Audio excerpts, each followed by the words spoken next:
Our story begins with a girl urging her father to leave, assuring him that she is capable of earning her tuition fees on her own. However, her father expressed his hope that his lucky charm might bring them some good fortune, which left his daughter puzzled. She could only think to herself that it was merely an old coin. When they presented the piece to the pink-haired appraiser, she took it to examine it closely with a magnifying glass. The appraiser asked the man about the source of the coin, and he told her that he had obtained it a long time ago as a token of gratitude for saving someone from drowning. Then she caught him off guard with a precise question about whether the incident had occurred in the Calico Strait. The man was utterly astonished and confirmed her words, wondering how she could have known that. The appraiser returned the coin to them, explaining that she could not buy it, so the father accepted the matter with disappointment, as if he had fully expected it. Although the father saw this as confirmation that the coin was just a lucky charm, the appraiser cried out enthusiastically, rejecting the idea of them keeping it.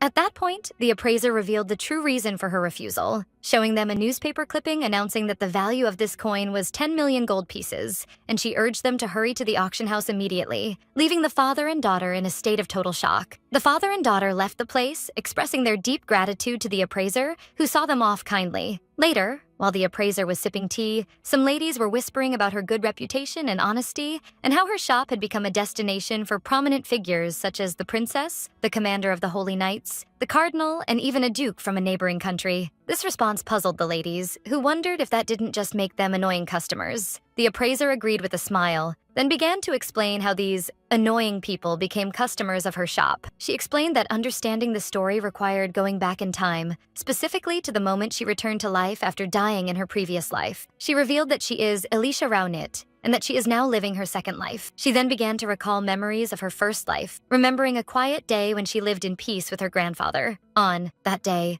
their tranquility was interrupted by a visitor, Count Hugo. The Count introduced himself to young Elisha as a distant relative of hers and her grandfather, which surprised her, as she had not known they had a noble relative. Elisha asked about her grandfather's whereabouts, and the Count reassured her that he had moved him to a large hospital in the capital, offering for her to accompany him so he could explain everything. In order to treat her grandfather, who was suffering from a rare disease that was gradually stripping away his memories, Elisha agreed to sign some papers, clinging to the hope of his recovery.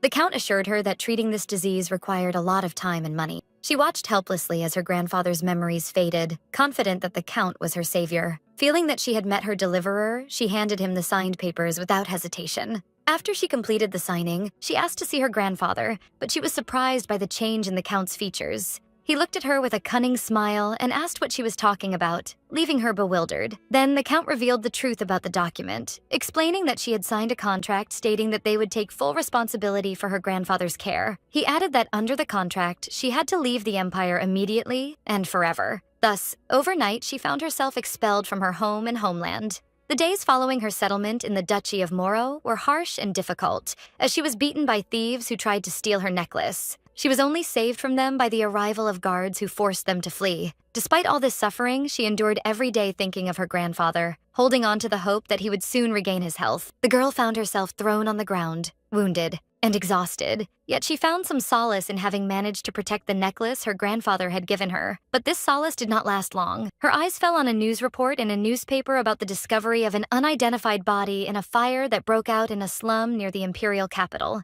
The newspaper revealed the identity of the victim, which was a horrific shock, as it turned out to be Michel Fouacidad Raunit, the former duke. The news also indicated that the Raunit family had begun procedures to sell the duke's property, including the pawn shop, and that inheritance procedures were moving smoothly. Her grandfather had died in a fire in a slum, something that had never crossed her mind, and she collapsed while reading the news with tearful eyes. She realized the bitter truth. Her grandfather was the former duke, and that was why they had targeted him. She began to blame herself for her naivety and stupidity. A bitter feeling of regret overwhelmed her because she had lost her grandfather due to a trick she had undoubtedly fallen for. She wished with all her heart that time would turn back just once. While she was in the depths of her despair, she heard an unknown voice describing her situation as pitiful. With the murmur of that mysterious voice, she opened her eyes again to find herself in a state of bewilderment. She woke up sitting in her bed, inside her familiar room, in a state of disbelief. She rushed out of the room, shouting for her grandfather with eagerness and despair. The grandfather, who was sleeping peacefully, was surprised by this loud intrusion. She stared at him in silence, unable to speak, while he looked at her in surprise, wondering about her identity. But soon his memory returned. He smiled and gently blamed her for her shouting, assuring her that he wasn't going anywhere. She was flooded with intense emotions as she whispered, that this truly was her grandfather and that she wasn't dreaming. She threw herself into his arms and hugged him tightly, and he asked her affectionately if she had seen a bad nightmare. She felt the warmth of his embrace and was certain she was not in a dream, that she had indeed returned. She suddenly asked him for today's date, which piqued his curiosity. She rushed to the calendar to discover that today was 3 days before that ill-fated day, the day Count Hugo appeared in her previous life. With a look full of determination, she swore she would protect her grandfather, the pawn shop, and her life, and that she would never allow them to be taken from her again. Her priority was dealing with Hugo, and 3 days later, while she was outside, the Count arrived as she had expected. She watched him approach, fully aware of why he had come. The Count stepped toward her, asking if she was Miss Elisha and if Uncle Michel was inside. She welcomed him and thanked him for visiting her grandfather. On the pretext that the paint inside had not yet dried, she invited him to sit at a table in the courtyard, preventing him from entering. Then Hugo presented the papers to her to convince her that her signature was necessary for her grandfather's treatment. Elisha took a pen out of her pocket, saying that the paint would take longer to dry, hinting at her plan. She cheerfully asked him to wait a bit before entering, while he looked at her with disdain, believing she was just a naive fool who knew nothing of the world. After a short wait, the Count ordered his attendant to go inside to check the house. However, when he reviewed the papers, the Count looked at them and was stunned by what he saw. Her signature had disappeared from the documents as if it had evaporated. He searched the papers eagerly for the transfer of rights contract, believing it to be his lifeline. But upon reading the contract, he discovered a catastrophic clause. It turned out that the mentioned property was nothing more than an old hut on the outskirts of the capital, burdened with a high-interest mortgage and accumulated debts reaching 30 million gold pieces. Count Hugo was deeply shocked as he read the details of the contract, falling into his seat in a state of bewilderment and staggering, unable to believe that he had become indebted for 30 million gold pieces at a high interest rate. His shock increased when his attendant rushed to tell him that Lord Michel was not inside the house, and the Count exploded in anger and surprise. The events go back a few days when Elisha went to a moneylender and asked for a loan of 30 million gold pieces, using the house as collateral, and insisted that the interest be at the maximum possible limit. The moneylender was surprised by the size of the amount and asked her if she was joking. Elisha replied firmly and confidently as she placed a bag on his table, asserting that she did not have the time or money for joking and that she needed the funds that same day. The moneylender pointed to the contract, explaining that the interest rate was insane. However, with a confident smile, she asked him to give her the maximum, justifying it by saying that she wouldn't be the one paying back this debt. Although the moneylender did not understand her plan, he found her an interesting girl, so he agreed to her request and asked her to sign. After securing the money, Elisha moved her grandfather to a luxurious hospital, where a nurse told her that a private room had been prepared for him and that all treatments would be provided at the highest level. Elisha set an additional and crucial condition, that absolutely no information regarding the patient be leaked to the outside. The head nurse reassured her, confirming that they always care for the security of their clients and would protect the confidentiality of the matter with their lives. Elisha looked at her grandfather resting in his bed and silently promised him that she would never let anyone hurt him again. Returning to the present, Count Hugo was trembling with rage as he tore the papers in his hands, cursing that girl who had tricked him in this way. He let out a loud cry of anger that shook the place, causing the birds to fly away in terror. Meanwhile, Elisha was wondering to herself if that scoundrel, Hugo, had figured it out by now. She then decided it was time to hurry to her grandfather's shop, realizing that a long time had passed since her last visit to Ashen Street. Elsewhere, a commander was receiving a report from his assistant stating that they had found traces of the sorcerer who stole the holy sword, and that the last place he was seen was on Ashen Street. The commander smiled craftily, noting the presence of a pawn shop on that street, describing it as the perfect place to dispose of stolen goods. Elisha returned to her shop and began noting down her future goals. Her first goal was to restore the Rawnit family name by uncovering the reason for her grandfather's expulsion from the duchy, clearing his name and restoring his honor. The second goal was to successfully manage the pawnshop and rebuild it as it was in her grandfather's era.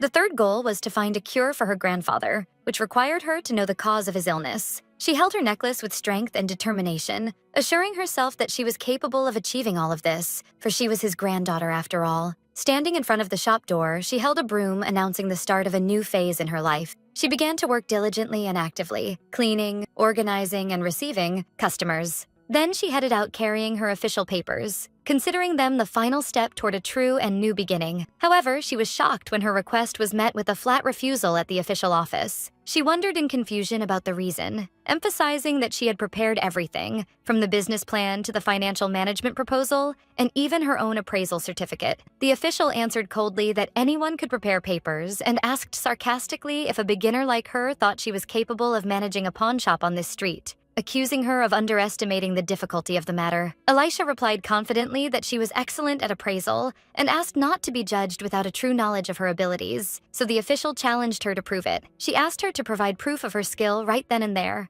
Elisha simply picked up a gemstone and began examining it closely. After moments of examination, she announced confidently that the stone was a first-class ruby and that she was offering a purchase price of 1.5 million gold pieces. The official smiled slightly as if she had expected this exact response. The lady, named Helena, revealed that she had bought that ruby for 1,200,000 gold pieces and explained that given the estimated value, the correct offer should have been around 600 to 800,000 gold pieces only. She then scolded Elisha angrily, accusing her of trying to win her favor by offering a high price, and ordered her to give up the idea of work if she planned to manage it with flattery. While Helena continued her scolding, Elisha was calmly searching through her bag, unbothered by her words, until she finally found what she was looking for. She took out a newspaper and asked Mrs. Helena if she had seen today's edition, which piqued the latter's curiosity. Elisha pointed to news announcing that the Tejeta mine had been depleted yesterday, which meant the price of rubies would rise significantly due to their increasing rarity. She then explained her strategy. She could have pretended not to know the news and bought the stone at a low price,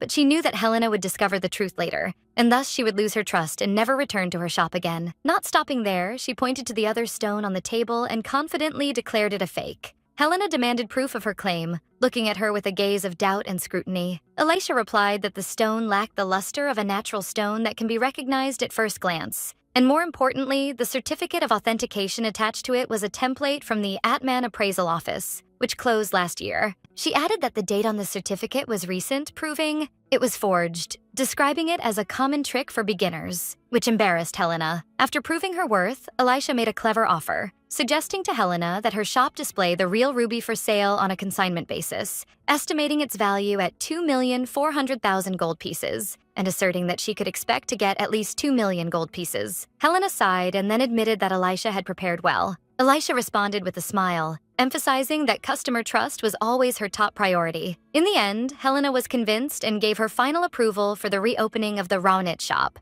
The papers were stamped with approval, and Elisha left the place feeling victorious. Later, after a busy first day of the reopening, Elisha felt extremely exhausted as she leaned her head on the table. The consignment strategy had worked perfectly, as the shop was filled with customers who admired the high-quality goods she was able to display without needing to spend her own money. She stood up feeling satisfied, wishing her grandfather were here to see and rejoice in this success. As she stretched her arms, a strange scent of mint filled the place. Suddenly, she heard a masculine voice commenting on her busyness all day, wondering if business was good. She turned to find a strange man standing at the window smoking, wondering to herself if he had been watching her the whole time. She stepped toward him cautiously while hiding something behind her back, asking if she could help him, reminding him that this was her opening day. The man turned toward her, and she noticed the tattoo on his neck and the scar on his face. He asked if she was the owner of the shop while she internally complimented his beauty. She confirmed that she was the owner, and the mysterious color of his eyes caught her attention. The man suddenly approached her to ask a shocking question,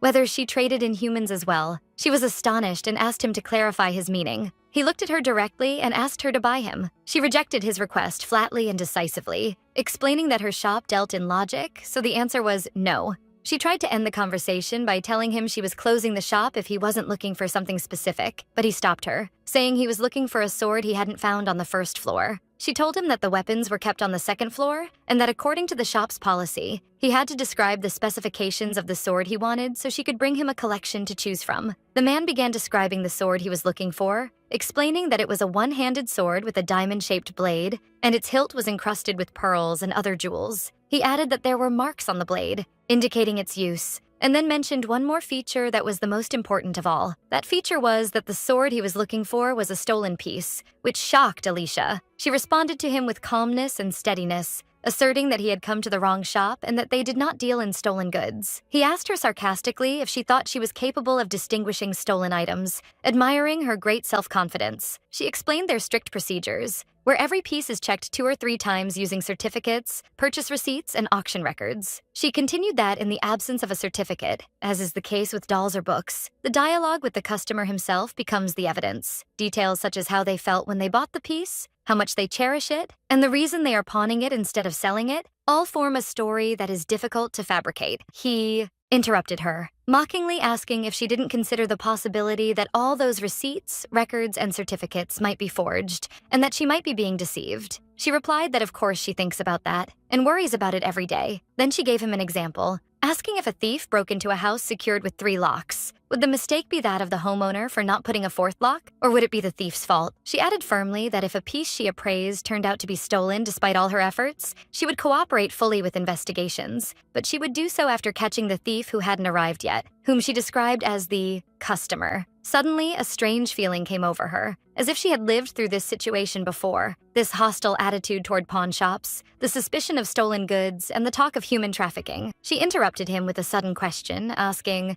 if he was from the Duchy of Moro. He asked why she thought that, and she replied that she had heard rumors about what had happened at a pawn shop there a while ago. She recalled a memory from her previous life when she was looking for a job at a pawn shop in the Duchy of Moro, where someone advised her to give up because all the pawn shops there were closing their doors. The reason, as she was told, was that some criminals had exploited one of the shops a few years prior for all kinds of crimes, from smuggling and exorbitant usury to identity laundering and human trafficking. Since then, pawn shops had become illegal in the duchy. The man looked at her sharply and asked sternly about the source of the story and who had told her, but she jokingly backtracked, wondering why he was reacting so sensitively and if he had something to hide. Elisha linked his previous words, "Do you trade in humans?" and "What I am looking for is a stolen good."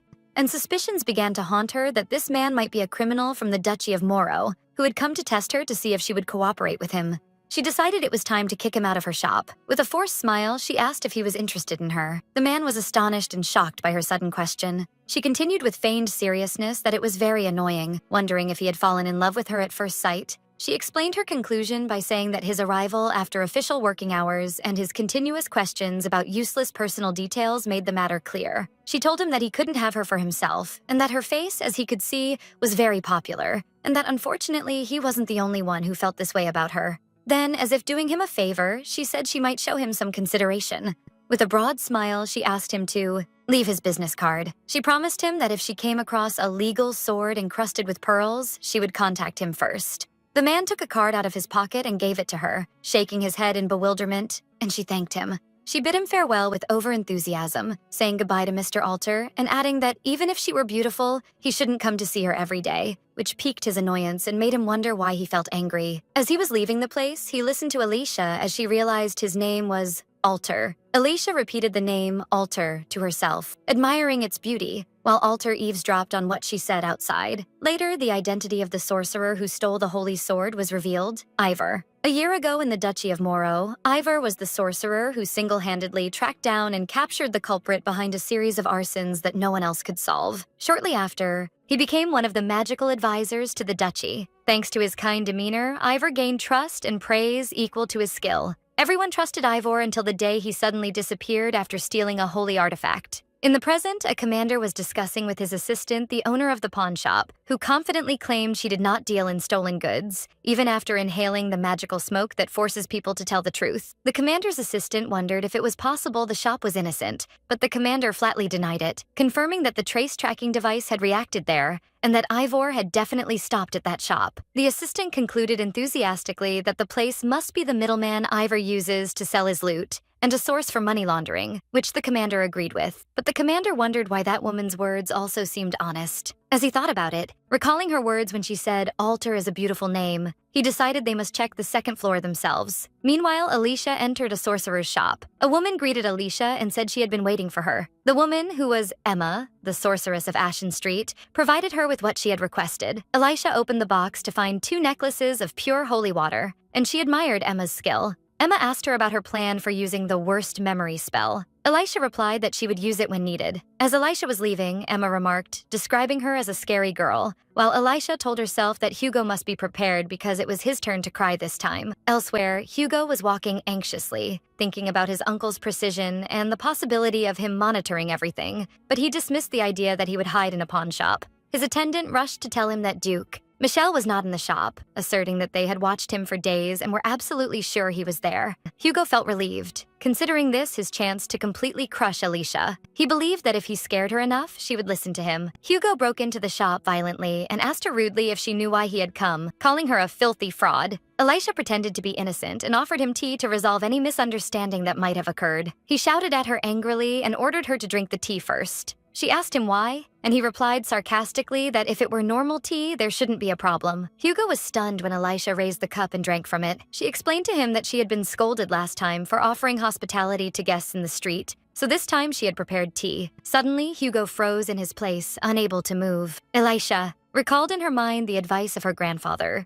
who taught her how to serve guests, telling her to always be ready with a cup of tea to throw in their faces if things went wrong. The panicked Hugo asked who had scolded her, and she replied that she would be scolded again today, and that she drank the tea instead of pouring it on him because she was too weak to do so. Then Hugo asked in terror if his uncle knew about that day, and about her lying regarding his illness, wondering what was meant by the phrase, "again today," which left him terrified and confused. Hugo wondered in terror if his uncle had come to the place, as loud banging sounds began to echo around. The intensity of the violent sounds increased, making Hugo tremble and ask fearfully what that sound was. The girl answered him, feigning innocence while he stuttered from extreme fear. That sound brought to Hugo's mind a terrifying scene from the past. It was none other than the grandfather Duke, who appeared in a state of raging anger, knocking the guards to the ground with his powerful blows. The grandfather shouted in a loud, angry voice, wondering who had appeared behind him. Hugo was terrified by his uncle's fearsome aura, nearly losing consciousness. Back to the present, Hugo continued to tremble violently, while Alicia asked him maliciously why he was shaking, pretending to be worried about his condition. Hugo asked her if his uncle was testing a weapon at this time,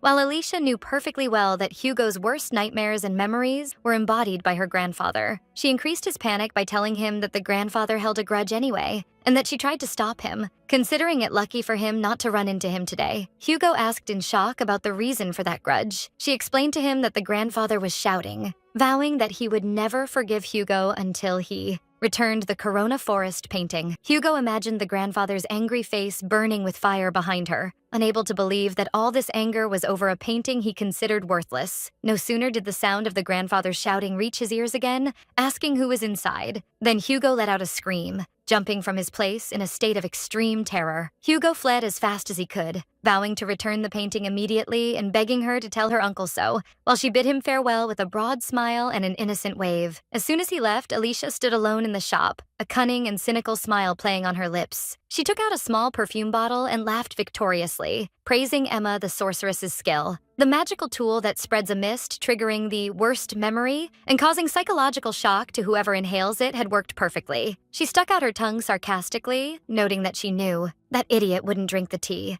and explaining that what she had drunk earlier to dispel his suspicions was nothing but holy water. In magical rules, holy power cancels magic, and magic cancels holy power, as each erases the other. However, high-purity holy water has the ability to erase magic one-sidedly and completely. Alicia sighed as she looked at the holy water bottle, remembering its exorbitant cost and hoping she wouldn't have to use it much in the future. Nevertheless, she felt satisfied and reassured to have obtained it. Her smile faded when she thought of her own worst memory, which was embodied in the scene of the devastating fire and the loss of her grandfather, a cruel memory she wishes never to recall. Later that night, Alter, in his black cloak, sneaked onto the roof of the pawn shop under the bright moonlight. He opened the window carefully and entered, intending to check for himself the efficiency of the investigative sorcerers who had preceded him. He descended to the dark second floor, examining the place accurately and quietly. He used a magical tool to search for any trace, but he found no evidence of the Ronit holy artifact. Noticing the magical tool's lack of reaction, he concluded that the target must be on the first floor. He went down the stairs with confident steps, convinced that the fleeing sorcerer Ivor, or the holy artifact carrying holy power, had only stayed on the lower floor. Alter thought that checking the ledger would be the fastest way to reach his goal,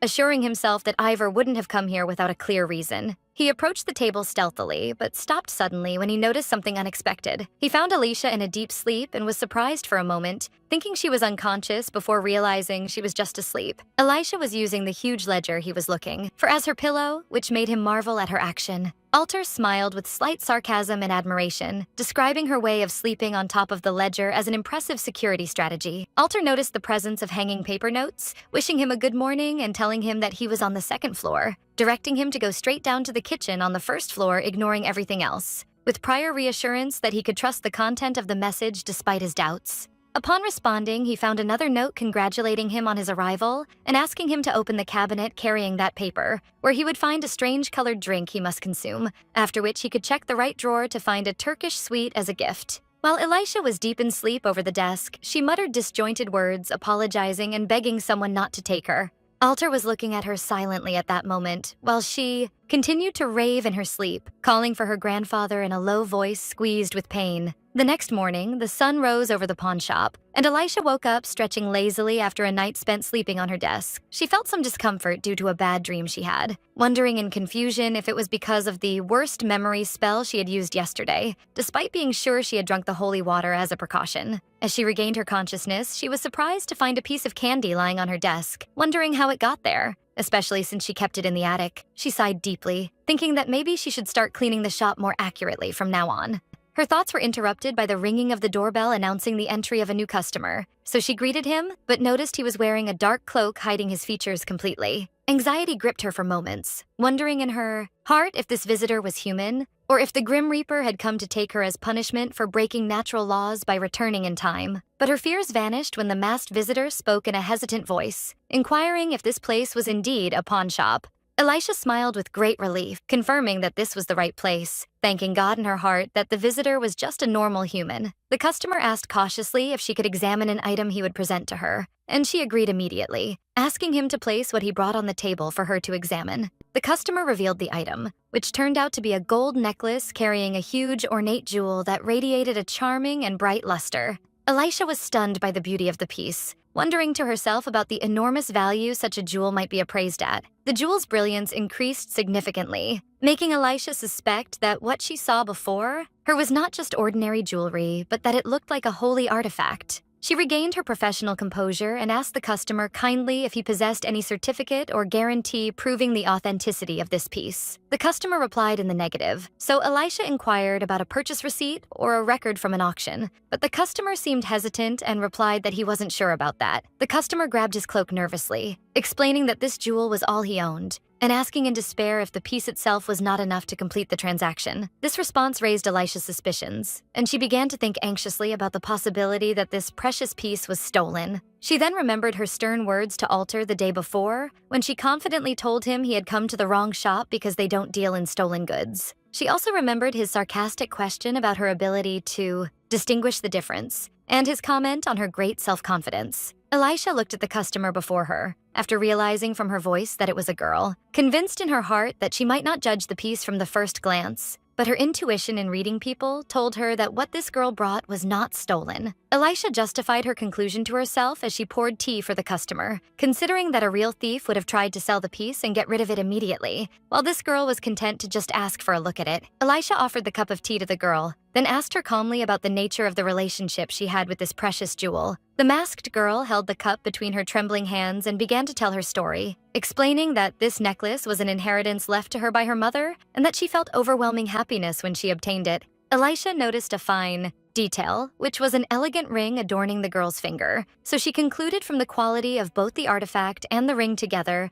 that this customer belonged to a noble family, or one with strong influence, and wondered if she was going through an urgent financial crisis. The girl continued her talk in fear, revealing that there was someone trying to take this necklace from her by force, which shocked Elisha, who hurried to ask about this person's identity. The girl answered in a trembling voice, saying that her uncle was the one trying to take it, justifying it by saying that someone like her didn't deserve to own something of this much value. The girl explained that this was the reason she came, as she heard that precious belongings could be deposited as security in pawn shops. But Elisha told her kindly that the shop's policy did not include storing things or keeping them as deposits. The masked girl admitted she knew the jewel in her possession could be sold, which surprised Elisha, who wondered why she would want to give up something of such importance and value. The girl held her hand, explaining that her only goal was that the jewel not fall into her uncle's hands. and asserting in despair that it would inevitably be taken from her because she had no power to prevent it. From under her cover, she asked Elisha to sell the jewel only when she found someone worthy of it, justifying it by saying that whoever has the ability to buy it must enjoy both money and power. Elisha gave her a serious and firm look, then told her flatly and directly that she refused to complete this deal.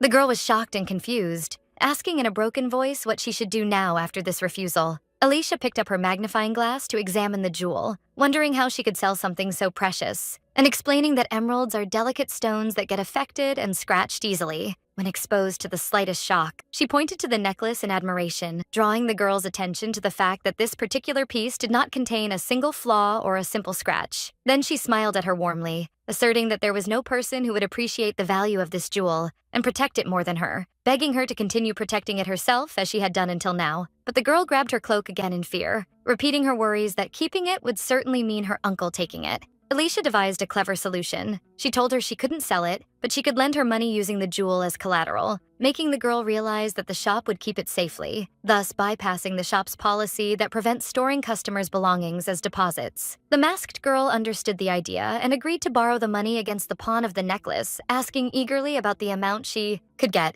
Elisha pointed her finger at a single gold coin she placed on the table, setting the value of the loan at just 1 gold piece. She explained the pawn conditions, stating that the duration was 3 months at 10% interest, but she decided to waive the interest completely, given the smallness of the amount granted. Elisha stressed the necessity of the girl returning to retrieve her necklace, so the girl promised with a relieved smile that she would definitely return to repay the loan. Elisha opened the ledger, pointing out the necessity of recording the transaction because it was a formal pawn operation, and asked the customer to tell her her name. The girl hesitated a little before revealing that her name was Rena, so Elisha repeated the name and noted it in the ledger. Elisha bid the customer farewell with a bright smile, hoping to see her next time, and Rena returned the greeting, confirming their next meeting. After she left, Elisha contemplated the necklace, thinking that it was not just an elaborate ornament, but a holy artifact whose value was no less than tens of millions of gold coins. Yet she had lent against it for a ridiculous sum of 1 coin. Elisha placed the jewel carefully inside a safe box, fully aware that this piece was priceless to Rena. Later, it rained heavily,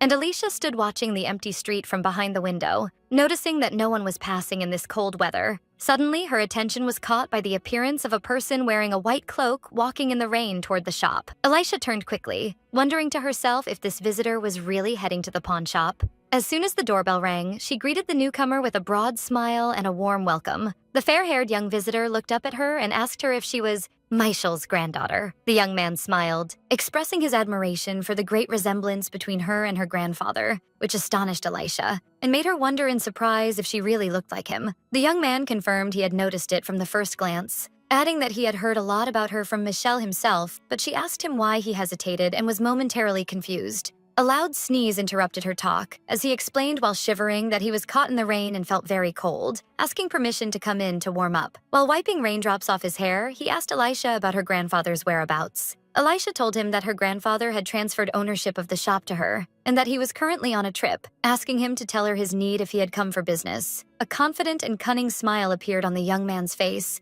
and he concluded from her words that her staying to manage the shop meant she was still capable of appraising and evaluating things. The young man suddenly approached Elisha, noting that her grandfather, Michel, had mentioned her to him before, so she moved away from him, telling him that if he revealed his name, she would review the records to confirm. But the young man smiled craftily and told her there was no need for that because his name was not recorded in the book, then quickly changed the subject by taking out an ornate box and asking her to take a look at it. Elisha asked him professionally if he possessed a certificate of documentation or a purchase receipt, or even a record from an auction proving his ownership of the piece, but he replied in the negative. She continued her interrogation and asked him if he had made it himself or commissioned someone to make it, and he replied with a calm smile, denying that as well. Elisha's suspicions grew, and she pointed out the absence of any clear story about how he obtained this box. So the young man agreed, asking coldly why she was surprised. Elisha answered him firmly and angrily that the reason was because the piece before them was a holy artifact, which made the young man flinch, with clear signs of shock appearing on him.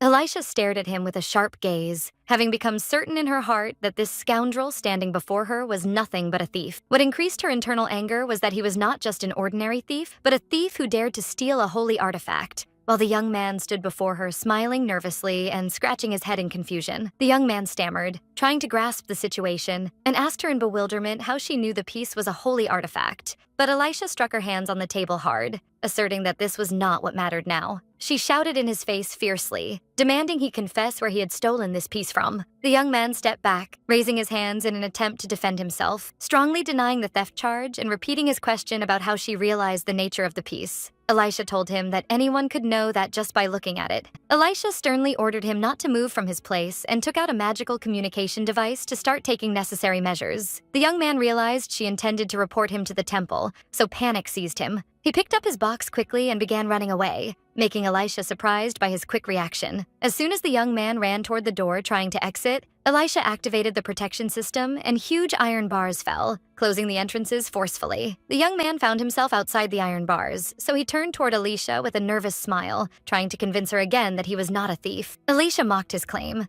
asking if he had ever met a thief who openly confessed to being one, despite his sarcastic admission that some of them exist. Then she headed with quick steps toward one of the drawers and took out a small spray bottle, determined that a thief remains a thief regardless of his justifications. Elisha sprayed the contents of the bottle toward him through the iron bars, but the contents moved in her direction. Elisha groaned, covering her face in pain, while the young man tried to tell her he really wasn't a thief and that he understood why she misunderstood the matter. Elisha was looking at him from behind the bars with rapid breaths and angry gazes, cursing him in her heart and calling him a little thief. Suddenly, the young man's eyes widened in shock as if he realized something terrifying, and he stammered, saying this was not a suitable time to talk, promising to explain everything next time. In the blink of an eye, he began running away from her, leaving Elisha holding the bars and shouting at him, angrily, demanding he return. Elisha collapsed in front of the bars, shouting and crying dramatically from the intensity of her frustration, expressing how insane she felt about what was happening to her. She knelt on the floor feeling exhausted, deciding she needed to get some rest after things had come to this point, and she did not stop cursing that scoundrel until the end.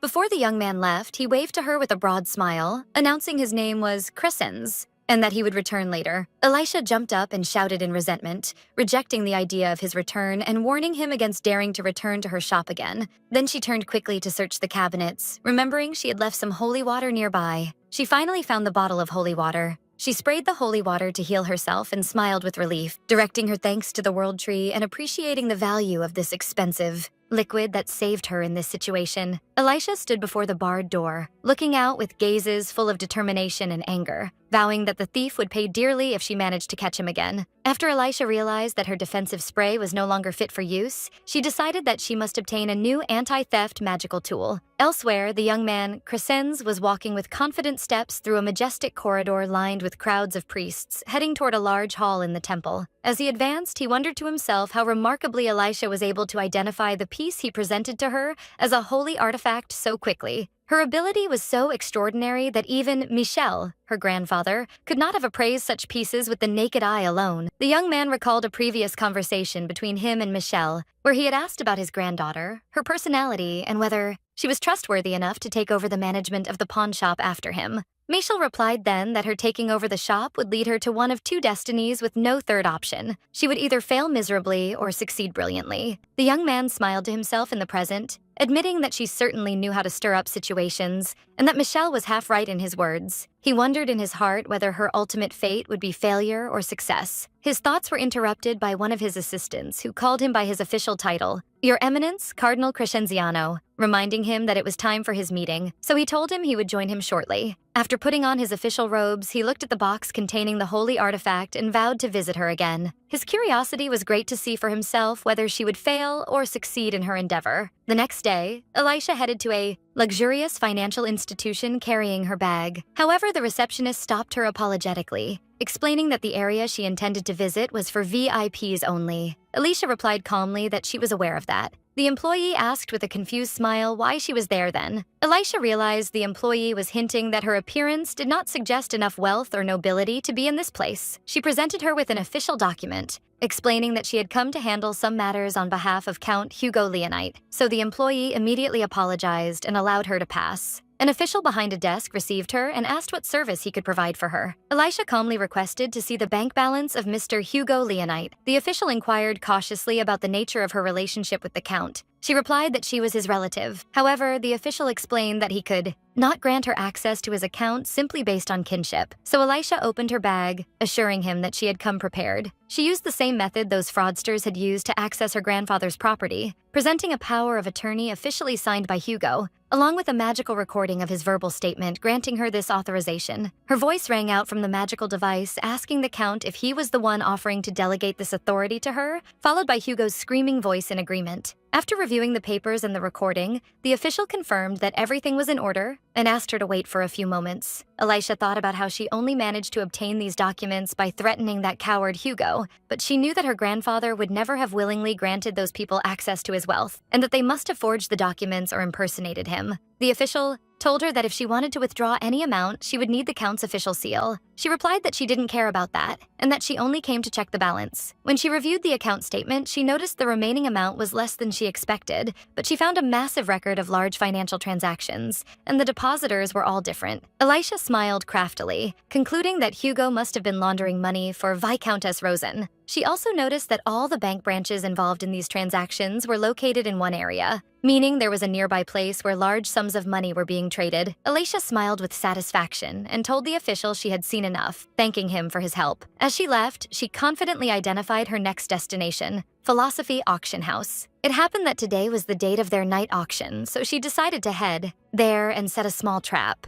Upon her arrival at the auction house, Elisha found the place teeming with nobles and the wealthy, and she noted to herself that she had heard about guards at the entrance. She approached a large man in a black uniform and asked him if this was the entrance, feeling confused as she tugged at the edge of his garment, but she was shocked when the man turned around, only to discover it was Alter, the mysterious customer who had visited her shop, and he recognized her instantly as well. Alter began by asking her why she was here. His sudden question flustered her, so she asked if she had come to a place she wasn't supposed to be, then innocently wondered if this place was his home. Alter denied her words, mocking the idea of someone living in an auction house, but she smartly replied that some people live in pawn shops. Her reply piqued his curiosity, and he asked if she really lived in that shop, which she confirmed. He then inquired if others knew about this, such as her family, and she replied that she didn't think so. She explained in her heart that the matter was more precise than that. They didn't know because she didn't allow them to, fearing her grandfather's anger. She seriously wondered if living in a pawn shop was truly a pitiful thing.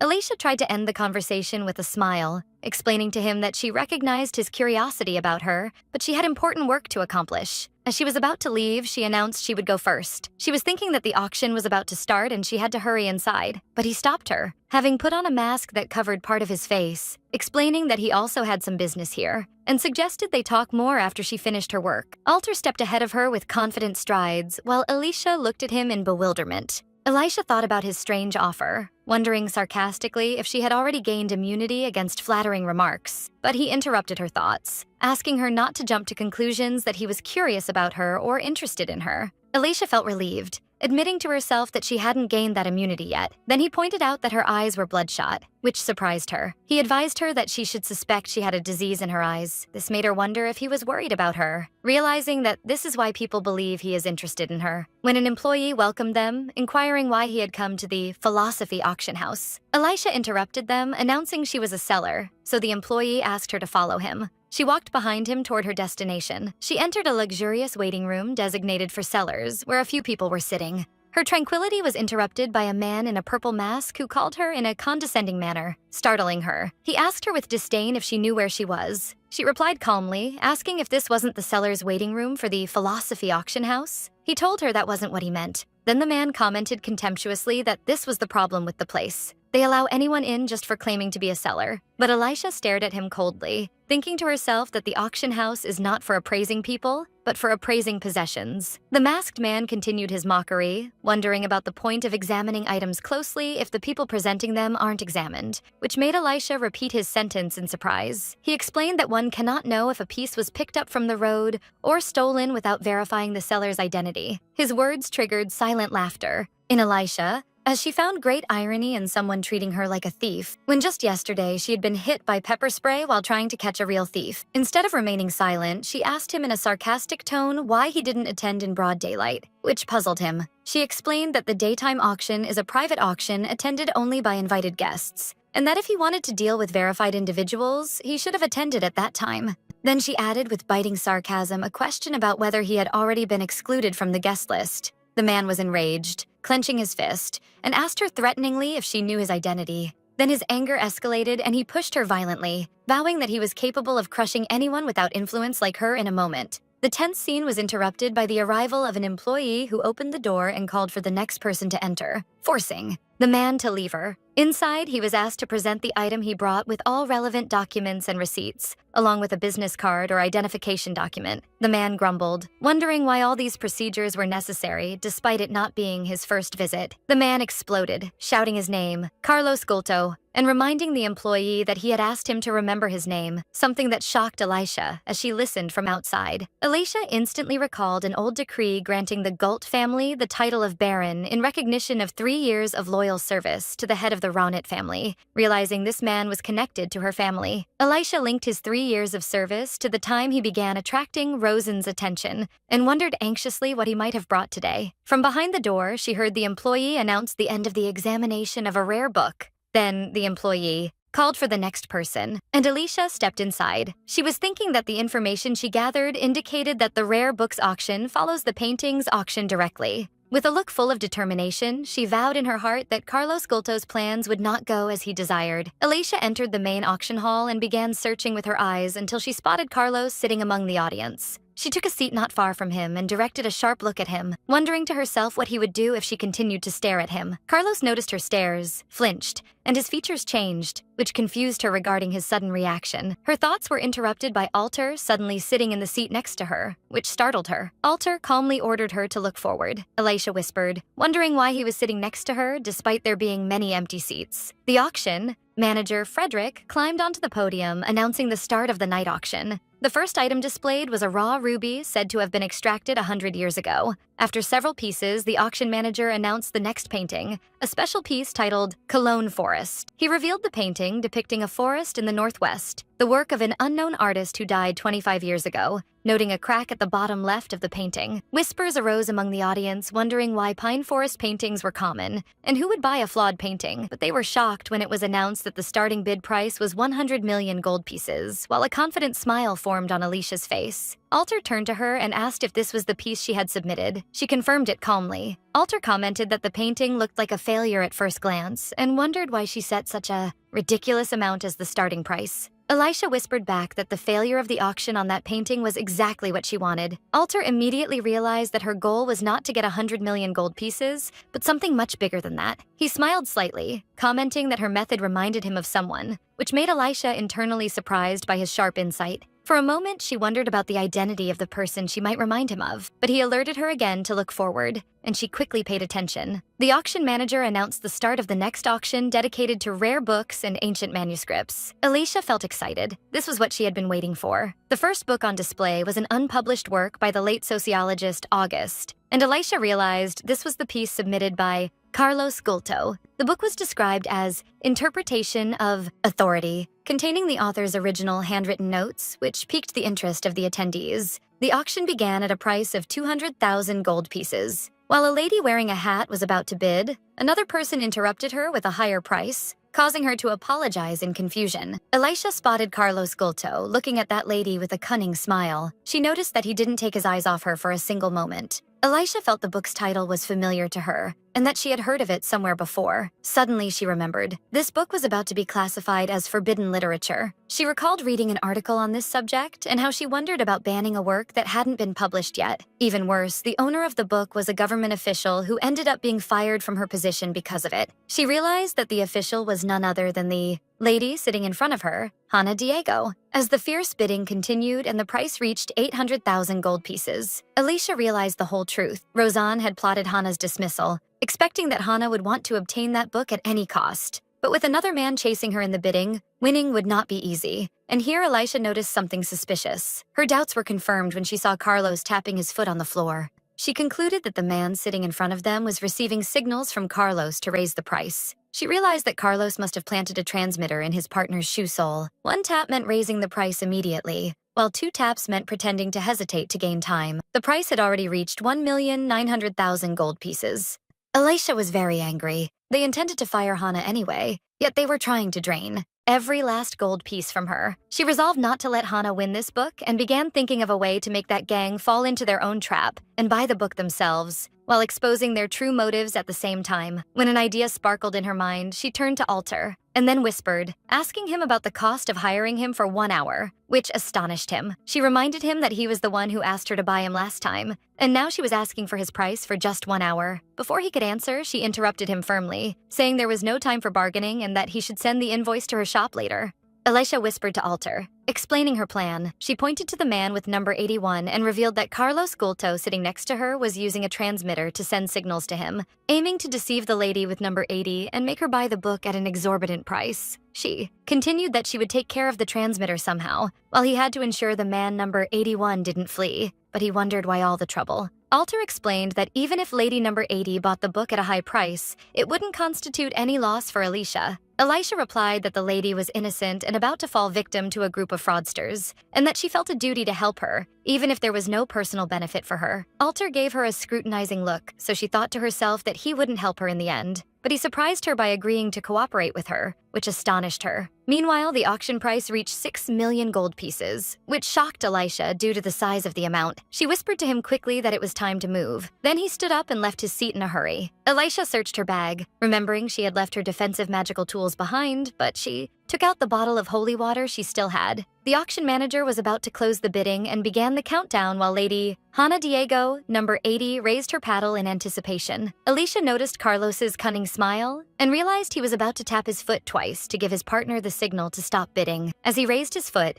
Elisha threw the bottle of holy water at the right moment so it rolled directly toward his shoe. The holy water splashed under his shoe, seemingly disabling the transmitter. He stood shocked, shouting in refusal of what happened. Despite his shouting trying to stop the auction, it was too late. His partner, who didn't receive the stop signal, raised his paddle at the last moment. With the final strike of the gavel, the book was announced sold to bidder number 81 for 8,500,000 gold pieces, which struck Carlos with absolute terror. Carlos let out a cry of despair while holding his head. Security guards approached Carlos, asking him to stay in his seat for a moment because they needed to verify something. In the meantime, after the auction manager received a report, Carlos's partner tried to flee, but Alter stopped him with a quick move. Alter threw him to the ground and searched his ear, confirming that something suspicious was indeed there. An official thanked Alter, not only for reporting the incident, but for his direct help in catching the fraudsters. While Alter held the small transmitter, Lady Hana approached him and expressed her deep gratitude, explaining that she came to the auction for the first time for a book she desired and nearly fell victim to a scam.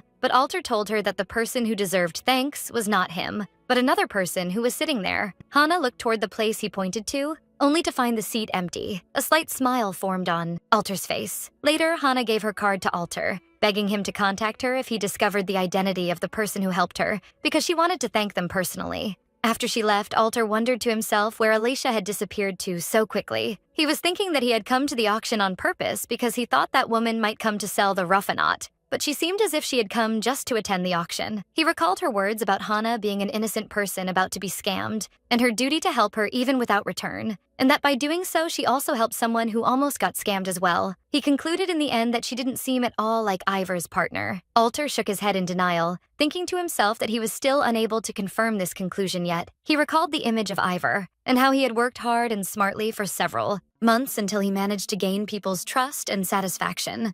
In the midst of his thoughts, he noticed the glow of the clasp fixed on his wrist with a red light, making him realize that the tool was still reacting and pointing to something. He thought that even if Elisha was not the one who hid the holy Ruffanot sword herself, she was certainly linked to it and to the way it disappeared in one way or another. Later that night, Alter returned to his headquarters where one of his assistants welcomed him, announcing his arrival.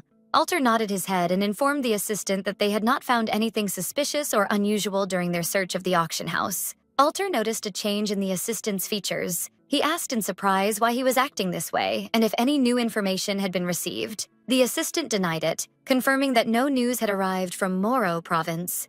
Alter sat behind his desk while the assistant hesitantly reminded him that he had left a magical tool in the form of a business card in the pawn shop. The assistant pointed to a blue magical crystal placed on the desk, explaining that it hadn't captured any sounds before, but he was surprised today when checking it to hear sounds of crying and sobbing coming from it, and desperate questions about what to do. The assistant explained that this happened shortly before the start of the auction, where they clearly heard the shop owner crying before the broadcast was suddenly cut off. This report worried Alter, especially when the assistant asked him if he had seen her today, expressing fear that harm might have befallen her. Alter recalled the scene of Alicia in the auction house, remembering how her eyes were bloodshot with redness. He wondered to himself if that redness resulted from her crying as they heard in the recording. Alter stood up from his seat seriously, answering that he didn't know, and blaming himself because, despite all the questions he had asked her, he had never asked her how she was doing. Back to the events of the auction house, security guards were leading Carlos Gulto out of the place, while one of the house officials confronted him with a document bearing his signature, firmly warning him against approaching the auction house again. The door slammed shut behind Carlos after he was expelled. He walked with heavy steps and features clouded with despair,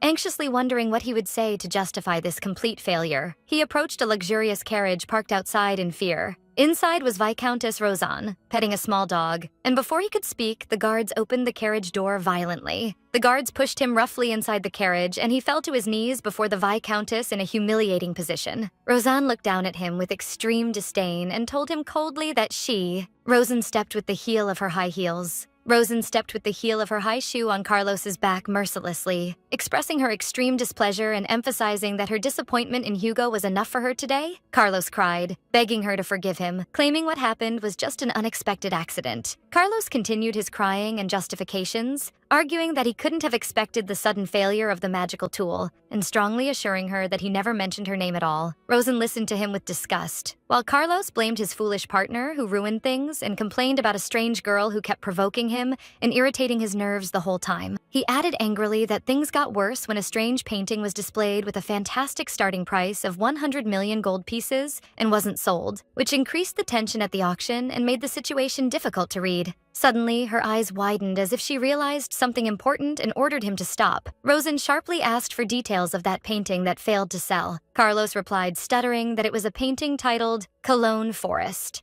Upon hearing the name, Rosen was shocked, and signs of terror appeared on Hugo's face, who was present with them. Rosen ordered Carlos to leave immediately, and he obeyed her orders, scurrying away. Carlos left the carriage with staggering and fast steps, and the carriage door closed behind him. Rosen muttered in annoyance, noting that she intended to use Carlos for some tasks, but he proved hopeless. She grumbled about her failure to get rid of Hana Diego, whom she considers an obstacle, deciding to postpone the matter of getting rid of that fool for later. Rosen directed her cunning gazes toward Hugo, who flinched from her look, and asked him maliciously for his opinion on the painting he handed to his uncle, whose valuation reached 100 million gold pieces. Sweat poured from Hugo as he tried to justify the situation, stuttering, noting that the painting wasn't sold in the end, and emphasizing it was the type that isn't popular, so there wouldn't be any problem. Rosen replied to him sharply and contemptuously, wondering if he really believed Michelle's goal was to sell the painting to make money. She explained to him that if the painting was unsellable to begin with, what would drive him to display it at the auction in the first place? Rosen concluded confidently that displaying the painting in that way was nothing but a deliberate signal, which left Hugo in a state of bewilderment, wondering what the signal was. Rosen concluded confidently that the painting was as a signal sent to someone, explaining that when the assistant who receives that signal buys the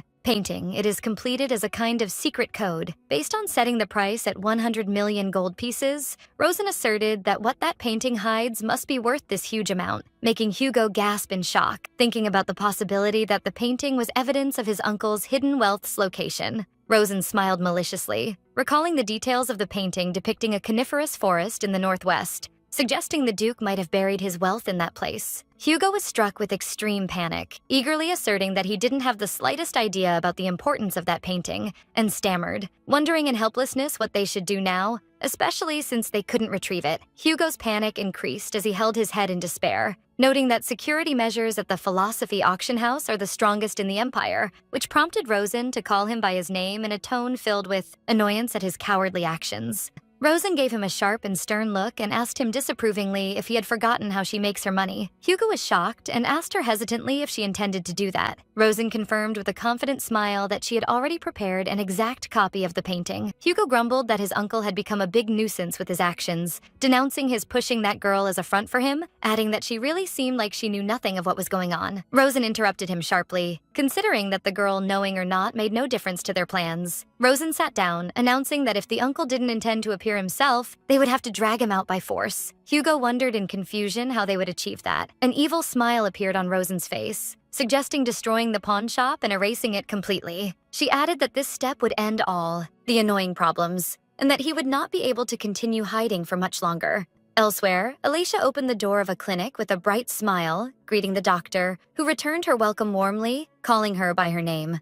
The doctor gave Alicia a basket full of medicinal herbs she had requested previously, and she thanked the doctor gratefully for his usual help. Alicia began talking about her grandfather's health condition, explaining that when she consulted other doctors, they all agreed on their ignorance of the nature of his illness, which made her feel completely lost. Alicia recalled her multiple visits to various clinics, and how she desperately wondered each time if this was the last place she would head to. She was always afraid she would be asked to bring her grandfather personally, or that she would hear the same answer from them of not knowing, which would have forced her to search for doctors in other areas. The doctor welcomed her and asked the reason for her visit, but he stopped for a moment as if contemplating her. Alicia asked him in wonder if she had come to the wrong place, emphasizing she came looking for a doctor named Stefan Terenzio. The doctor smiled and confirmed he was the person in question, apologizing for his momentary distraction as he forgot something he was thinking about. The doctor repeated his question about the purpose of her coming, and Alicia hesitated a bit while trying to gather her thoughts. She told him sadly that her grandfather was very sick, and that he hadn't been this way before,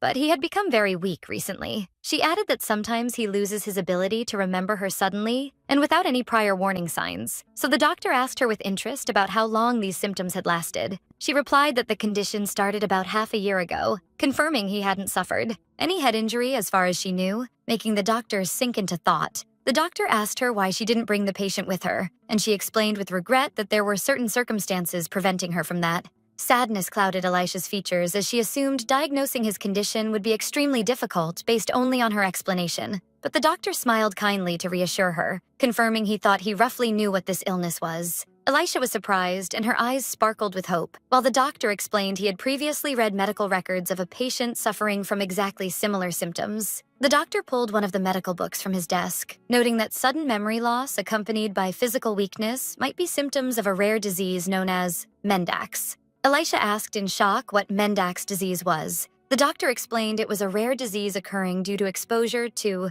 certain toxins for long periods, adding that the long incubation period of the disease makes it difficult to determine the exact cause of infection. Alicia leaned toward him eagerly, asking if there was a cure for this disease. The doctor replied with a weak smile that there was a way, though describing it as a cure might be a bit of an exaggeration. The doctor explained that drinking a decoction of eye mint roots would help alleviate symptoms, but he qualified that due to the rarity of this disease and because he hadn't examined the patient himself. He feared there was a risk of side effects occurring if this herb was prescribed. Alicia went silent for a moment, looking down, then raised her head with a firm look and begged him to prescribe it to her anyway. Alicia asked anxiously if they could stop taking the herb if things got worse. The doctor agreed, confirming it was possible if she was really sure of her decision. Alicia told herself, trying to reassure herself that it would be okay, justifying it by saying that if she didn't try this way, she would have no other way to treat her grandfather. Alicia smiled with relief and thanked the doctor warmly, expressing her feeling that she was finally able to breathe, and emphasizing that her grandfather's condition was gradually improving,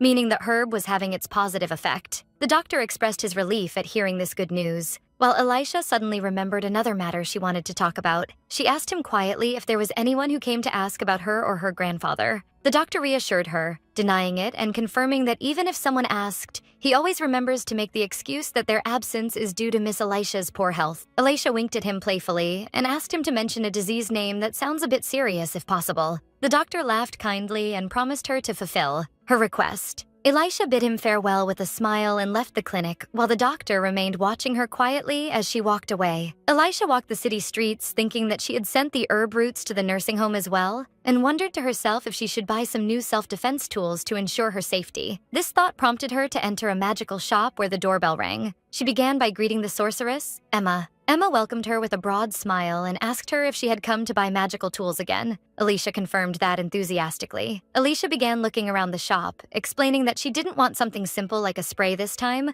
but was looking for a powerful tool that could subdue an opponent immediately. Emma stopped for a moment, her mind wandering after Alicia told her she wanted tools like handcuffs or a whip. Emma's cheeks flushed as she smiled maliciously and jokingly asked Alicia if these were her personal preferences. Alicia flinched sharply and waved her hands in obvious confusion, denying the matter completely, and emphasizing in a loud voice that she meant tools for self-defense and actual protection only. Emma continued to look at her with doubting gazes, accusing her of inventing excuses, while Elisha continued her denial with drops of sweat pouring from her in embarrassment. Elisha changed the subject suddenly when she remembered something, telling Emma there was something she wanted to ask her about. Emma pointed to herself, wondering in surprise. Elisha whispered, asking if sorcerers had a guild like traders, or an emergency communication network, or even a gathering for Magic Tower graduates. But Emma denied it flatly, emphasizing that sorcerers don't have a single atom of unity and cohesion. Elisha sighed in disappointment, noting there was a sorcerer she wanted to find, which piqued Sorceress Emma's confusion and curiosity.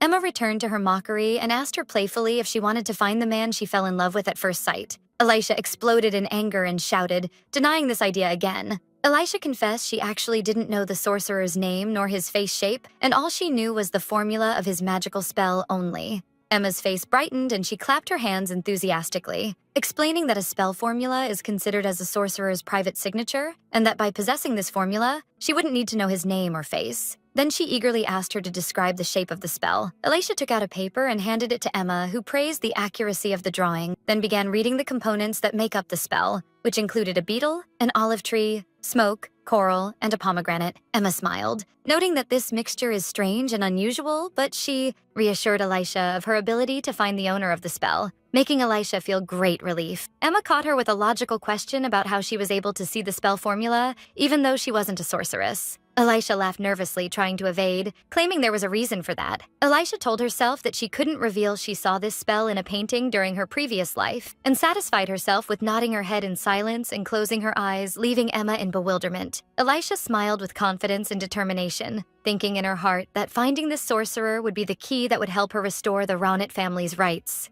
Elisha left thinking that Rosen must have heard about the Cologne Forest painting by this time. She concluded in her heart that Rosen not coming to her directly likely meant she already possessed an imitation of that painting. Nevertheless, Elisha stood with confidence, completely certain that Rosen would eventually have no choice but to buy the original painting. As Elisha was organizing some items in the shop, a more important question occurred to her mind about the real reason that drove Rosen to try to fire Hana Diego from her job. Her features looked serious as she thought about how dangerous it was for Rosen to possess strong influence and relationships, enabling her to intervene in book classification and consider them forbidden. Her train of thought was interrupted by a voice calling from outside, asking permission to enter and inquiring if there was anyone inside. Elisha responded immediately in surprise. Elisha rose quickly from behind the table, which led to her colliding hard and falling on the floor, groaning in pain. She rubbed her head in pain while the customer asked her anxiously if she was okay. Elisha regained her balance and asked the customer professionally about the service she could provide for her. The customer appeared clearly, and it was none other than Hana Diego, who was present at the auction, who asked Elisha with a bright smile if she remembered her. Elisha looked at her in confusion while still rubbing her head. The lady began reminding her that she was the one who helped her in the auction house that day. The lady introduced herself enthusiastically as Hana Diego, begging Elisha to call her by her first name, which made Elisha wonder in amazement in her heart if this was really Hana. Elisha's features quickly shifted to a broad and playful smile, thinking that luck had finally knocked on her door, and welcomed her warmly, expressing her look forward to working with her. Elisha offered a cup of tea to her guest. Hana thanked her with a kind smile while sipping from it. Elisha watched Hana quietly, surprised by her peaceful appearance that doesn't suggest any harm, and wondered in herself about the motive that might make Mrs. Rosen want to get rid of such an innocent character. Curiosity led her to ask Hana how she knew the way to the shop to come to it. Hana tilted her head in wonder and explained that a tall man with fearsome features was the one who told her about this place, and the image of Alter materialized in Elisha's mind immediately. Elisha realized it was indeed him who did that, but she was surprised by his motives behind this action. Hana continued narrating what happened, stating that she went to thank that man because he was near the site of the event, but he told her that the real person who helped her was another person. Hana added enthusiastically that he sent her a telegram the previous day containing details of this pawn shop, and as soon as she read the message, she took leave from her work and hurried directly to the shop. Elisha laughed modestly, asserting she didn't do what was worth all this trouble,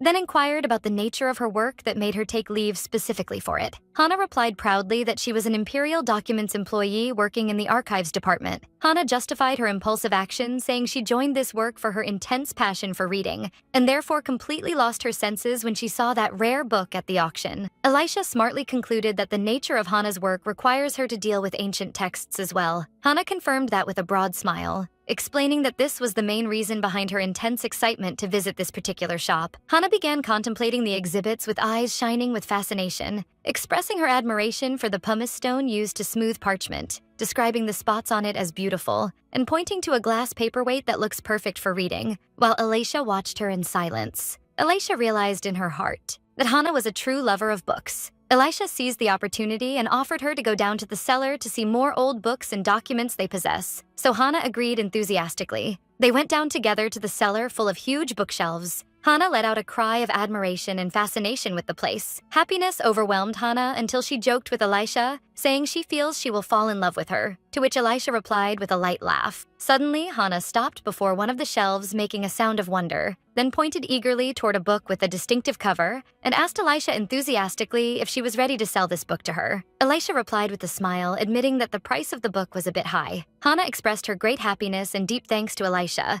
emphasizing that thanks to her help, she was able to save 8.5 million gold pieces. Elisha handed her the requested book and decided playfully to offer her the glass paperweight she liked as an additional gift, making Hana let out a cry of joy and surprise. Hana asked Elisha kindly if she needed any other help in the place. Hana added enthusiastically and proudly that she was in fact a seasoned expert in discovering forged documents and books, in addition to her skill in restoring damaged texts. This information stopped Elisha, asking with interest if she really was an expert in spotting forgery, so Hana confirmed that with all confidence. Elisha seized the opportunity and asked her quietly if she had come across among the forged documents she discovered recently any document concerning Viscountess Rosen, which surprised Hana. Hana asked in shock how Elisha knew this matter, while the latter confirmed in her heart the correctness of her suspicions. Hana explained that the Viscountess tried repeatedly to embezzle money from the budget using forged receipts and suggested that her funding had been cut in half because of Hana's continuous exposure of those manipulations. Elisha was stunned and surprised in her heart that Rosen tried to plot Hana's firing for a trivial and vengeful reason like this. Elisha presented the book in a paper bag to Hana, who received it with a broad smile, expressing her profound thanks. Elisha asked Hana very seriously to inform her immediately if she received any suspicious message from Mrs. Rosen in the future. Hana nodded her head enthusiastically, confirming her total agreement to her request, as she also had a feeling that the Viscountess might proceed to do something. Hana smiled brightly, confirming to Elisha that she realizes she is a person who can be trusted and relied upon. Hana bid Elisha farewell, waving her hand, and promised her to visit the shop again in the near future, before closing the door behind her, leaving the place.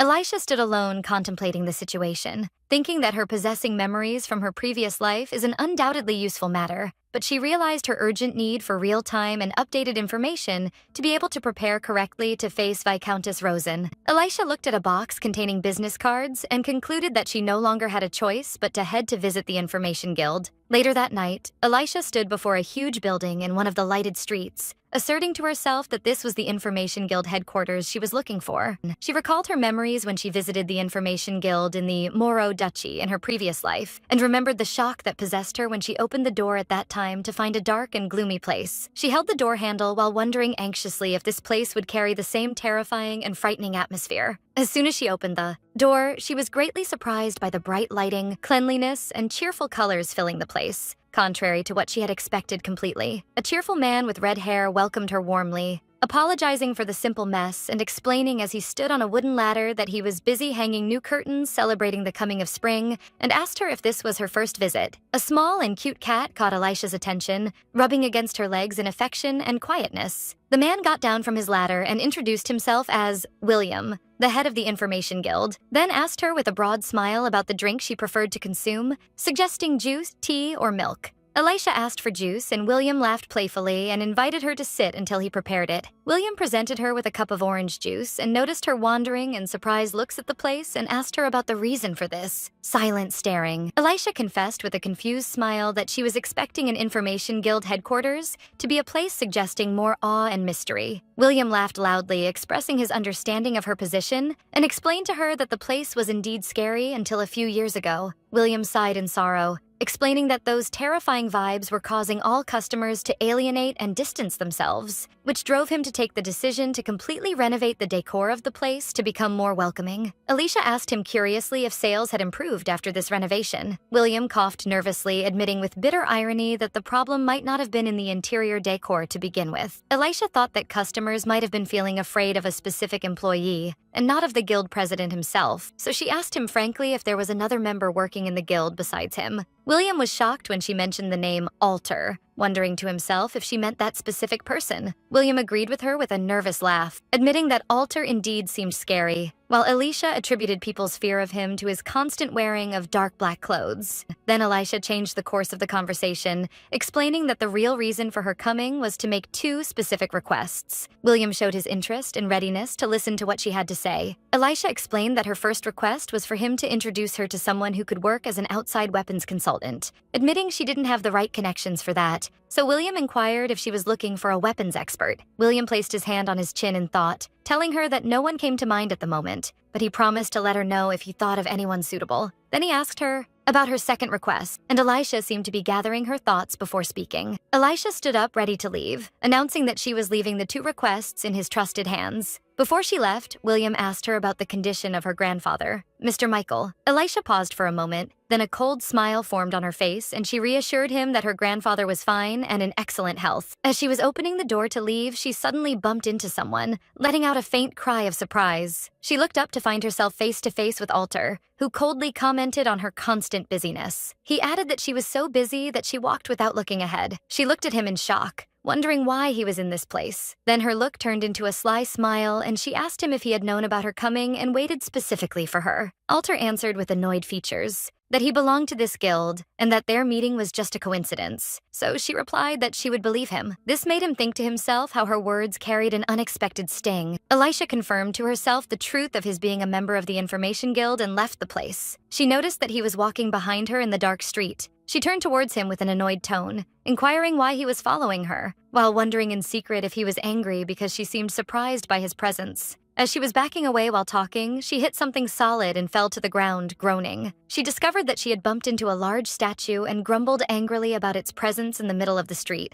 Alter reached out his hand to help her up, reminding her that he had warned her before to watch her path. But she replied to him angrily that this wouldn't have happened if he hadn't been following her. Alter grabbed her bag and said they were going, and when she asked him where they were headed, he told her they were heading to her pawn shop. Alicia was surprised and asked him why he was going there, and he replied that he had business in her shop. Then he approached her, whispering and reminding her that there was an unsettled matter between them. Alicia immediately remembered what happened at the auction when she asked to hire him for an hour. Alicia told him she was wondering why he was following her. Alter replied that she was misunderstanding again, but reassured her that it wasn't about that. Alicia was surprised by his words and denied that she was thinking of anything like that, but Alter replied that her facial features were about to expose her. Then he gave her a serious look and asked her if something bad had happened to her. His question confused her, but he confirmed that his question was directed to her personally. Alter justified his question by saying he only caught a quick glimpse, but he noticed her bag was full of defensive magical tools, which piqued his curiosity. He added that as a member of the Information Guild, it was his duty to know if any shop owner on Ashen Street had been harmed. Alicia replied indifferently, denying that anything had happened, and explained she only thought it was good to buy some self-defense tools in advance because she might need them someday. Alter wondered if it would be better for her to hope she never had to use such things, but she replied that enemies could appear at any time, and that advanced preparation is better than later regret. He looked at her suspiciously, repeating his question about whether she was truly sure nothing had happened. After a moment of thought, Alicia admitted that thinking about it, something had indeed happened on the day she met him at the auction house. Alter recalled that day in his mind when his assistant Milton told him he heard the sound of crying through a magical eavesdropping device. But Alicia laughed as she made up a story, claiming that water was leaking from the upstairs ceiling, something she was sure she had paid to fix a long time ago. She continued that she rushed to buy materials and worked hard to fix it herself, proudly asserting that it was now strong enough to withstand even a hurricane. Alter suddenly interrupted her to ask seriously if the pawn shop was so precious to her that she would cry bitterly if any small thing went wrong with it. Alicia hesitated for a moment before answering in the affirmative. While he seemed lost in thought, Alicia noticed that he seemed different than usual, and felt that this difference was real. He asked her why she was staring at him, and she replied that she was wondering why he hadn't left yet. Alter turned to leave, leaving her in a state of confusion. After they entered the shop, Alicia suggested they discuss the matter of his compensation, explaining she had asked William and that simple requests start at 100,000 gold pieces. She offered him 200,000 gold pieces, including the success fee for the auction case, but he interjected saying there was something else he wanted to say first. He told her that the Information Guild's services were not limited to providing information only, which sparked her surprise. He explained that they also provide services for requests, arrangements, and personnel mediation, and that she could request guards or security personnel if she needed them. He added sarcastically that this service is available even when her shop's ceiling collapses. So Alicia realized with a bright smile that all this was a promotional offer for their services. She thanked him cheerfully and promised she would call him the next time a leak occurred. Then he took the initiative to ask her what she was requesting from the Information Guild earlier,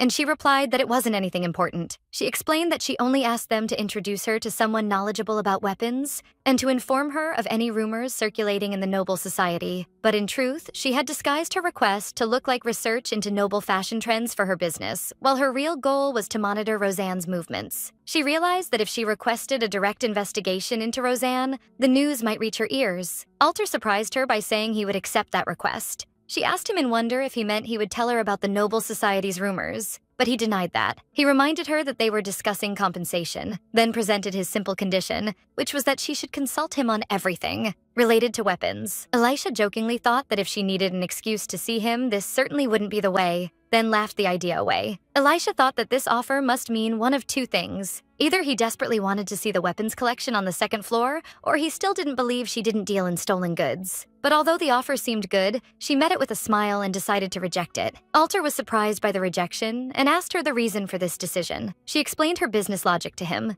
Even if the commission fees were limited, the consultation fees would be continuous. And according to the shop's policy, they must be paid, meaning the loss would increase over time. Then she asked him with a hint of sarcasm if he intended to work for free, which made him reply with annoyance that she was making it look like he had ulterior motives. But Alicia thought to herself that initial rejection makes negotiations easier, and that accepting his offer without any doubt would be a form of foolishness. She added another argument, which was that she didn't even know his skill level yet, for him to repeat her words in surprise. So she suggested that they try some cases temporarily first, and if the results were satisfactory, they could then sign a formal contract. Alter sighed, commenting on her insistence on setting terms. But in the end, he agreed to her suggestion, considering it wouldn't be a problem. Alicia was surprised by his quick agreement, as she thought he was the type whose pride would prevent him from accepting so easily. But he looked at her with a confident smile, assuring her that he was confident in his abilities and that she would be completely satisfied with the results. Alicia was flustered by his confidence, so he quickly clarified that he meant his skills. She replied that she knew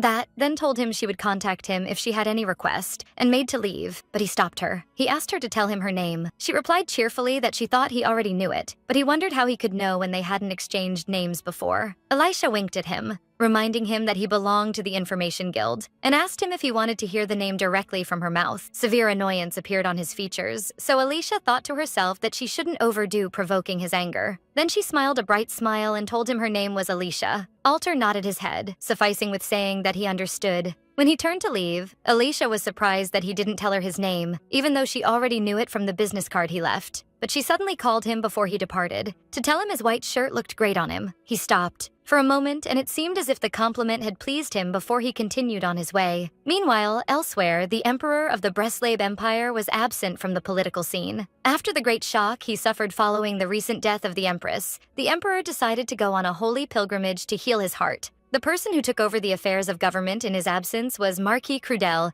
who became the regent, while Marquis Crudel was walking through the palace halls amid the greetings of those present. One of his assistants informed him of matters needing his review, but the Marquis mentioned that he enjoyed drinking tea today with some old friends for the first time in a while. Then he added in a serious tone that one of the Viscountesses had raised a very troubling story. She claimed that there were unqualified people forging permits and selling undocumented goods.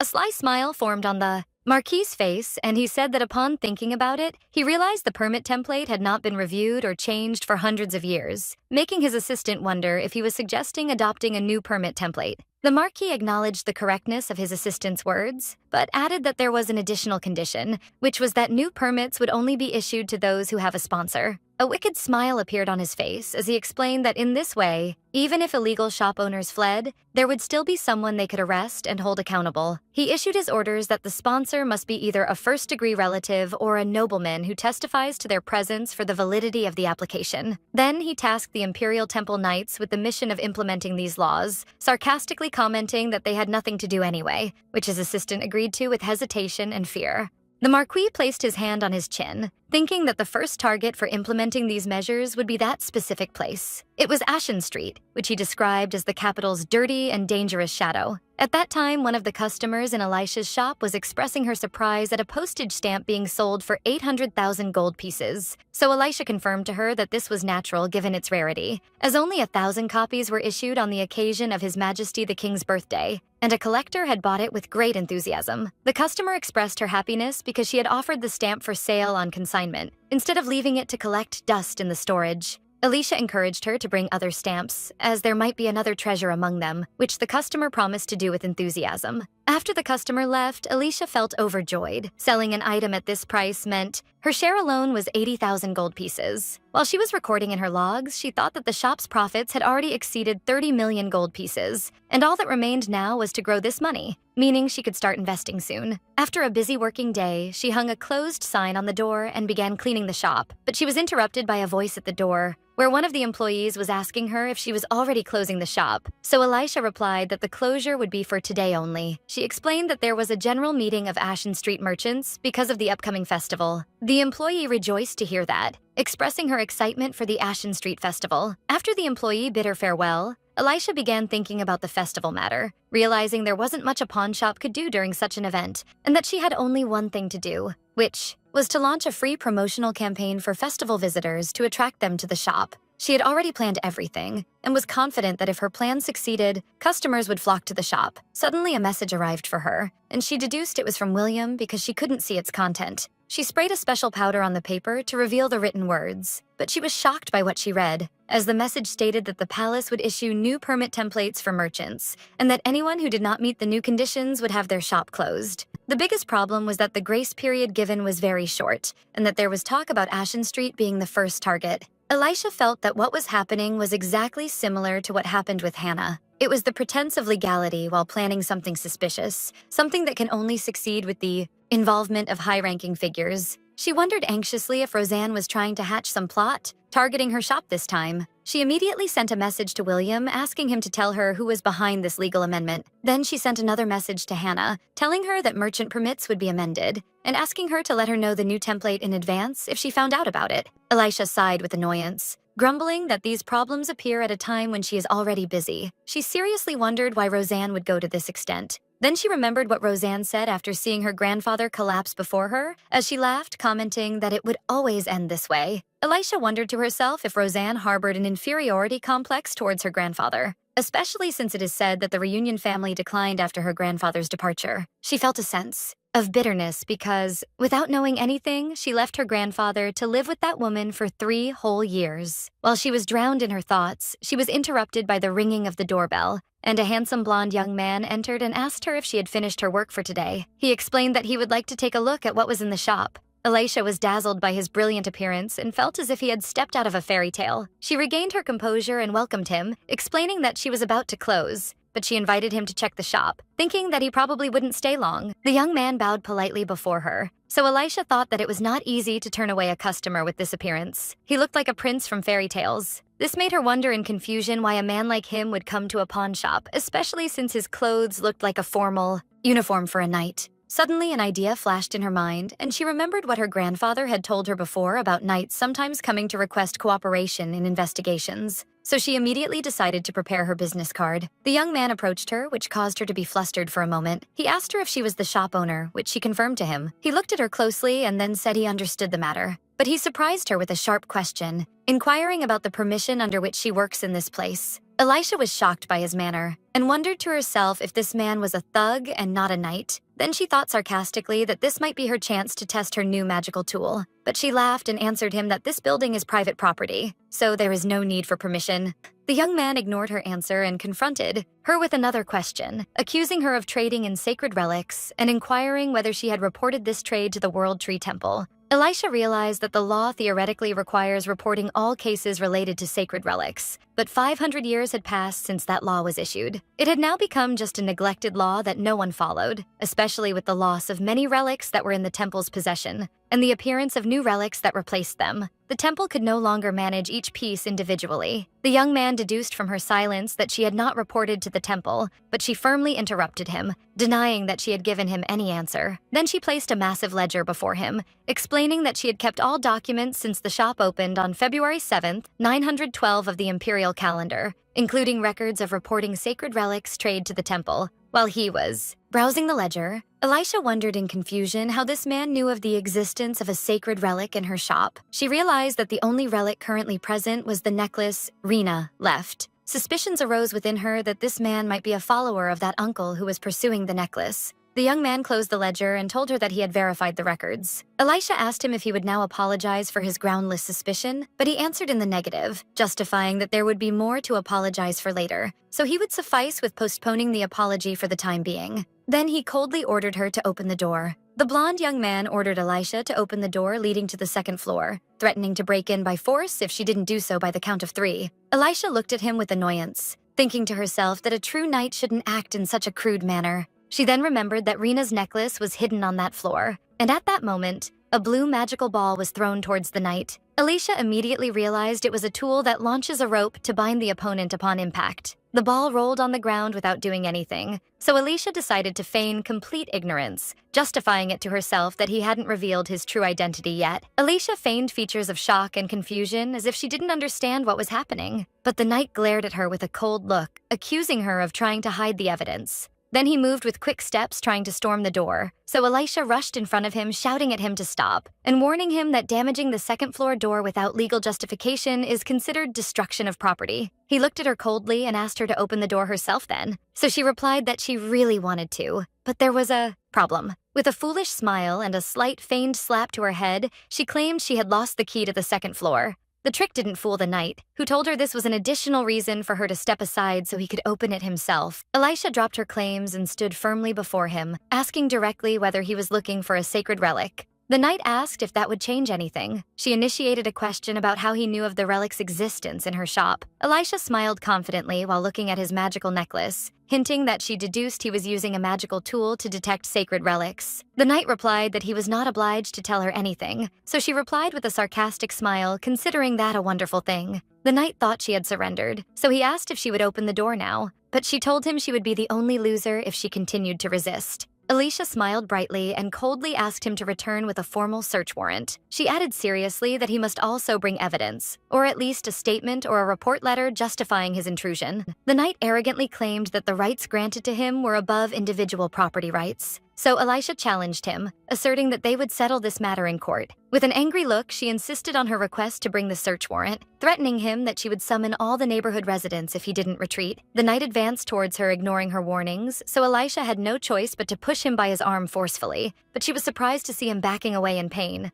Elisha stood in a state of complete amazement, wondering in confusion why he was holding his head even though she only pushed his arm, and she began to suspect he was faking a sham injury. Sweating and holding his head, the knight asked her in pain about the type of magical tool she used against him, claiming her attack was so fast he didn't notice it. Elisha was shocked by his accusation and asked in amazement what he was talking about, but he continued his accusations, saying her attempts to hide the matter made her look more suspicious. Elisha flew into a rage and started pulling her hair in frustration, thinking that he wasn't just faking an injury, but blaming her too, and that his pained facial expressions would make anyone think she was the one in the wrong. This tense situation was interrupted by a man's voice from behind, sarcastically pointing out that the knight was the one issuing threats and talking nonsense, so Elisha turned around surprised. This newcomer was none other than Alter, who stood wondering what the knight was doing in the shop. Alter and the blonde knight exchanged hostile and silent looks, each of them assessing the other sharply. Alter broke the silence, ordering the knight to leave if he was done with his nonsense, and warning him that he would be the one to summon everyone as Elisha had previously threatened him.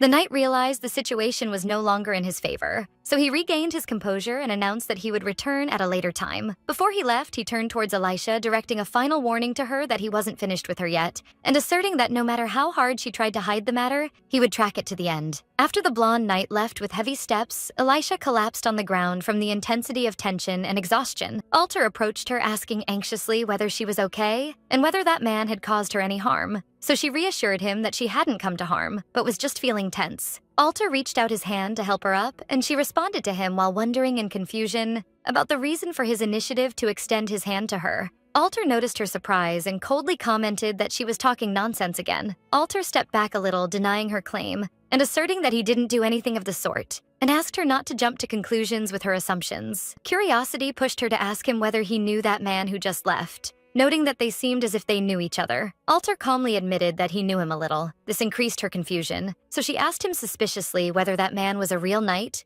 or just someone disguised in knight's clothing, so Alter confirmed his identity as a knight. Elisha marveled at his answer and asked sarcastically whether it was common for knights to speak in a style resembling gentle delinquents. Then she quickly corrected her words to confirm he was just a delinquent and not gentle at all, which provoked a slight discontent in Alter explained to her that not all knights act in that way, so Elisha seized the opportunity to express her thanks to him for his intervention and help. She explained that her thanks were not just a courtesy, but because she realized that from his point of view, he must have felt annoyed by a stranger's attempt to storm the second floor, which he himself hadn't seen yet. Elisha paused for a moment, then changed the course of the conversation, wondering about the reason for his coming here at this time. Alter directed his question, clearly inquiring about what that knight was looking for. Elisha feigned innocence, answering that he only asked her to open the second floor immediately. But Alter caught her off guard, confirming that the knight was looking for a sacred relic, which made her realize with shock that he had overheard their conversation from outside. Elisha wondered to herself with annoyance about the reason for him asking the question since he knew the answer in advance. Alter continued to press her, wondering whether she really didn't know which specific sacred relic he was looking for. His persistence sparked her suspicions about the reason for his extreme curiosity. She linked the events in her mind, thinking that Rena's uncle was looking for the necklace, and wondered if he had submitted a request to the Information Guild, which meant Alter was looking for it too. Based on this conclusion, she decided she couldn't give any information to Alter, so she answered him coldly and claimed she hadn't heard anything about this matter. To distract him, she went back to talking about the knight, noting that at first she had high hopes for him because he looked like a sparkling prince from fairy tales, but in the end he only acted in a scary way. Alter was stunned by her describing him as a prince, so she confirmed to him with a smile that he looked like a prince riding a white horse from Tales.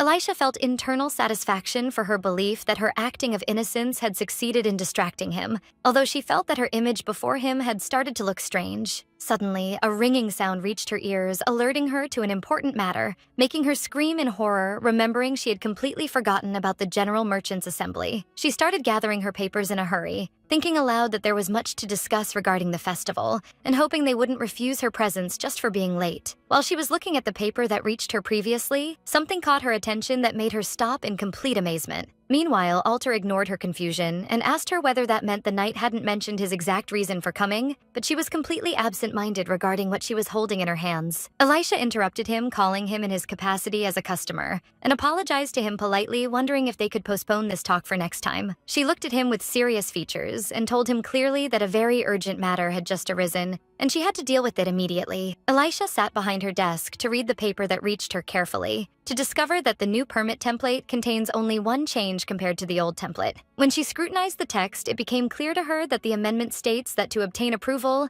the applicant must be either a first-degree relative or have the guarantee of a nobleman who testifies to their presence for the validity of the application. She realized the gravity of the situation, so she slapped her hands on the table with emotion, then picked up the paper and rushed out of the shop quickly. Meanwhile, Alter was sitting in his headquarters contemplating the magical tool he left for Elisha in the form of a business card, thinking that the matter was really strange. He recalled in his mind the words he eavesdropped on when the knight was talking to Elisha about the sacred relics trade, reporting it, and forced execution. Alter wondered about the reason that led to that magical tool's sudden failure, explaining to himself that it is designed to transmit sound upon touch, and wondering at the way any person would handle a business card for it to end up smashed in this form. Then his thoughts turned towards the man who was with her. who was none other than Eileen Hugo Radian, the leader of the Imperial Holy Knights. Alter thought that the leader didn't recognize him, but he seemed as if he sensed something. An illogical question grew in him regarding the motive that makes someone of Eileen's status search himself for a sacred relic inside a pawnshop. His eyes widened suddenly when the possibility occurred to him that the intended relic was the holy sword Rougenot. Alter concluded that from the Empire's perspective, obtaining the sword Rougenot is undoubtedly tempting, but it is impossible for the Empire to be aware that it was stolen in the first place. He continued his analysis, estimating that even if Ivor smuggled the sword to the Empire, there would be no justification for the leader of the Holy Knights to search for it personally. Alter grabbed his head, wondering if he was focusing his thinking excessively on the sword Rougenot, suggesting that the talk about the sacred relic might be just a pretext, and that the leader might have been hiding another goal behind his visit. Alter remembered another point that sparked his surprise, which was the moment Elisha grabbed the leader's arm, for the latter to retreat holding his head from pain, and he wondered about the type of magical tool the girl used, and even he couldn't discover it, and why the leader seemed pained from just a touch from her. Alter concluded that someone at the level of the leader of the Knights wouldn't fall victim to an ordinary magical tool this easily, so he stood up from his seat firmly, deciding that his next step must be to investigate the leader of the Holy Knights first. Returning to Elisha, she had finally reached the General Merchants' Assembly, where everyone was gathered around a long table. She opened the door, panting heavily, so the guildhead welcomed her presence. The guildhead noticed her breathlessness, so she asked her with a smile whether she had run all the way to get here. Elisha returned the greeting quickly, but soon presented the paper in her possession to the guildhead named Mrs. Helena, asking her to take a look at it immediately. Mrs. Helena looked at the paper with features covered in seriousness and concern and asked her if this information was confirmed and its source reliable. Elisha nodded her head, confirming to her the truth of what was stated in it with complete confidence. Then, Mrs. Helena requested the attention of all those present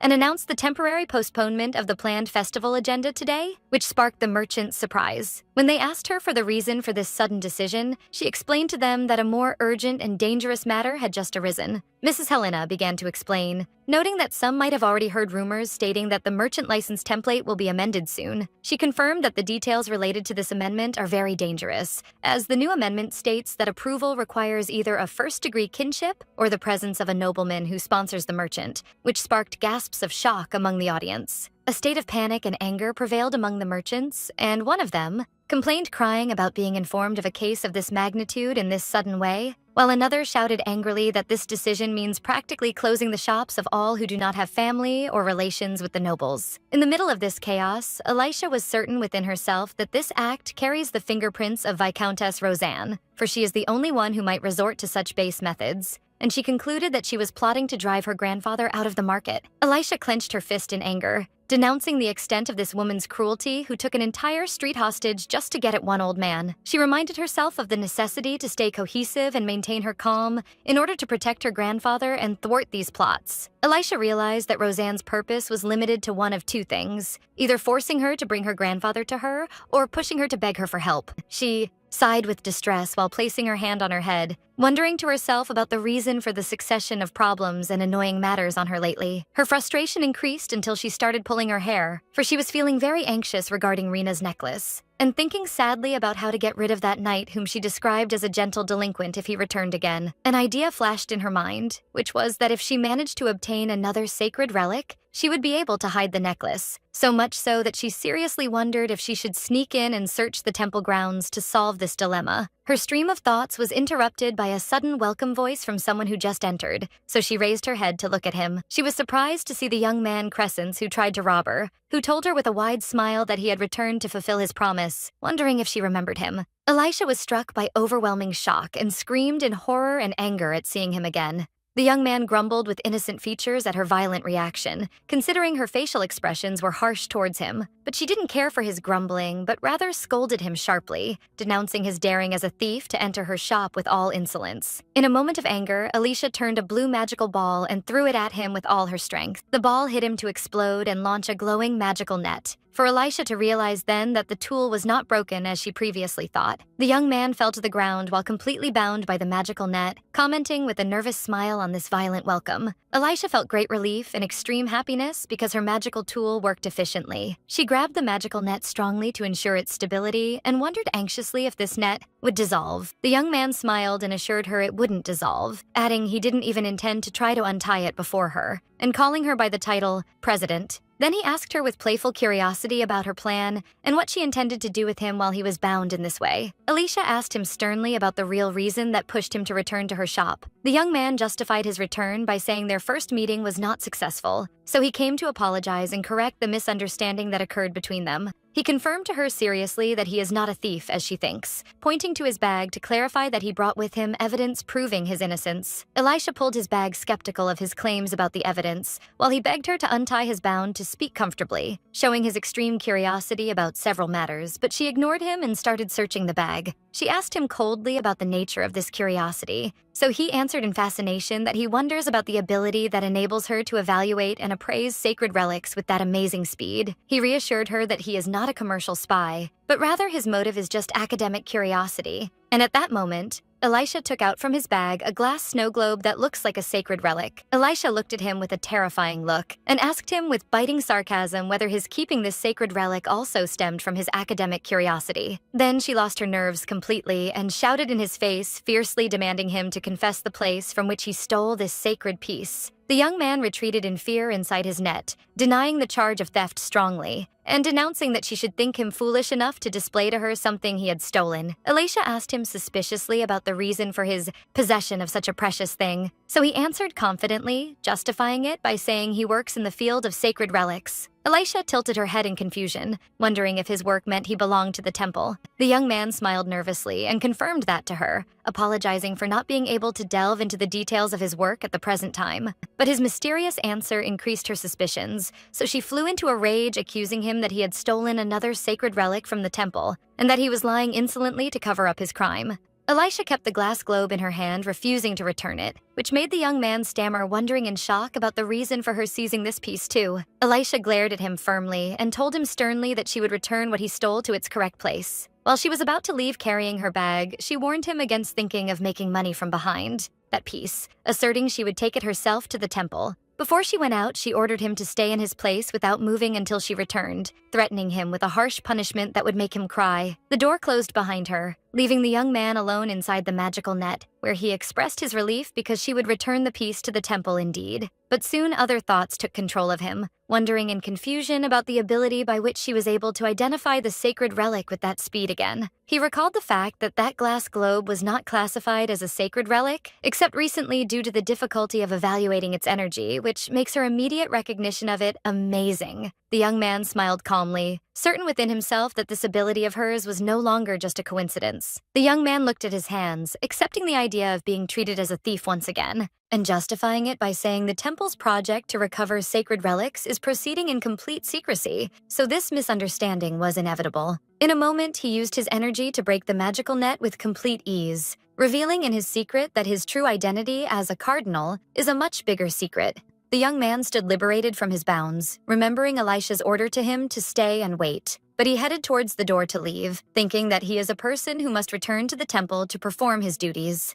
The scene shifted to the luxurious imperial palace corridors, where the knight Eilon was walking with steady steps until he stopped before a large door. The knight knocked on the door, asking the princess's permission to enter, so the answer came from inside to allow him to open the door and step into the room. He approached the red-haired princess, who was sitting quietly, for her to ask him about the reason for his coming. The knight told her that her uncle, the regent, had passed by here and confirmed he would find the necklace, which sparked concern and shock in the princess's self. The princess recalled at that moment a sharp confrontation that gathered her with her uncle, where he asked her with extreme anger about the place she hid the necklace. He shouted in her face, demanding her to return his sister's necklace. But the princess retreated in fear and denied that the necklace belonged to his sister. With courage, she announced clearly that that necklace is her mother's inheritance. The uncle flew into a rage from her insolence and daring in replying to him. He ordered the maids to search the room looking for the emerald necklace, mocking her ability to hide it in a place difficult to reach. The maids turned the room upside down, searching for the necklace under the gaze of the helpless princess. The uncle shouted again in her face, wondering crazily about the place she hid it in, while the princess was confirming to him that she placed it in a place her uncle wouldn't be able to find ever.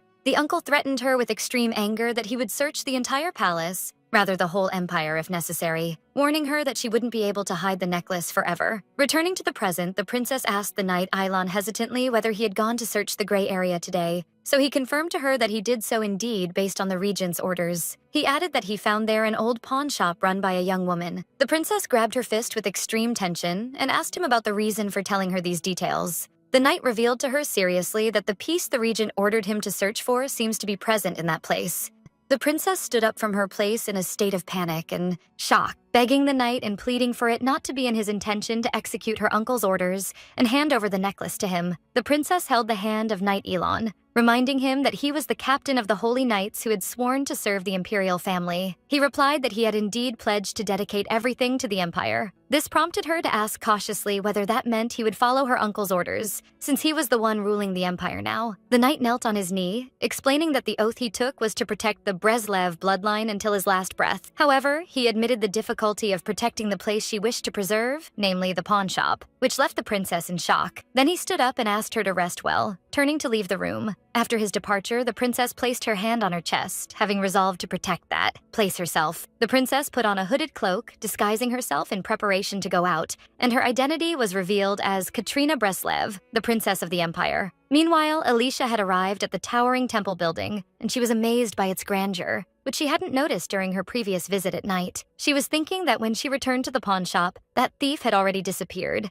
and she wondered in confusion how he had managed to escape. In the temple courtyard, the voice of a priestess caught her attention, announcing to those present the discovery of a holy artifact for the first time. The priestess was holding a small statue in the shape of a bird, explaining that it embodied a bird dear to the world tree, which sparked the children's admiration for its beauty. Elisha looked at the statue with suspicion, as it did not seem like a holy artifact to her at all, despite what the priestess said. Shock took hold of her for moments, and she wondered to herself if the temple had fallen victim to a scam. Elisha approached the priestess and greeted her, then asked her directly if that statue was truly a holy artifact. And the priestess confirmed the matter. With feigned curiosity, Elisha inquired about the method they used to distinguish between genuine holy artifacts and others. The priestess smiled, admitting her ignorance of the formal institutional aspects of the matter. However, she added that she had heard of people forging holy artifacts sometimes, which made Elisha pretend to be surprised and ask her how that was done. The priestess explained that unlike genuine artifacts blessed directly by the world tree, forged artifacts are saturated with holy power using concentrated holy water. She continued that this method could be considered divine, but it remains different from the original holy artifact. Elisha realized the truth and concluded that the use of holy water was the reason why the unique color of the original artifact did not appear. The priestess added that the appraisal process to distinguish between the two types is very long and difficult for her to explain,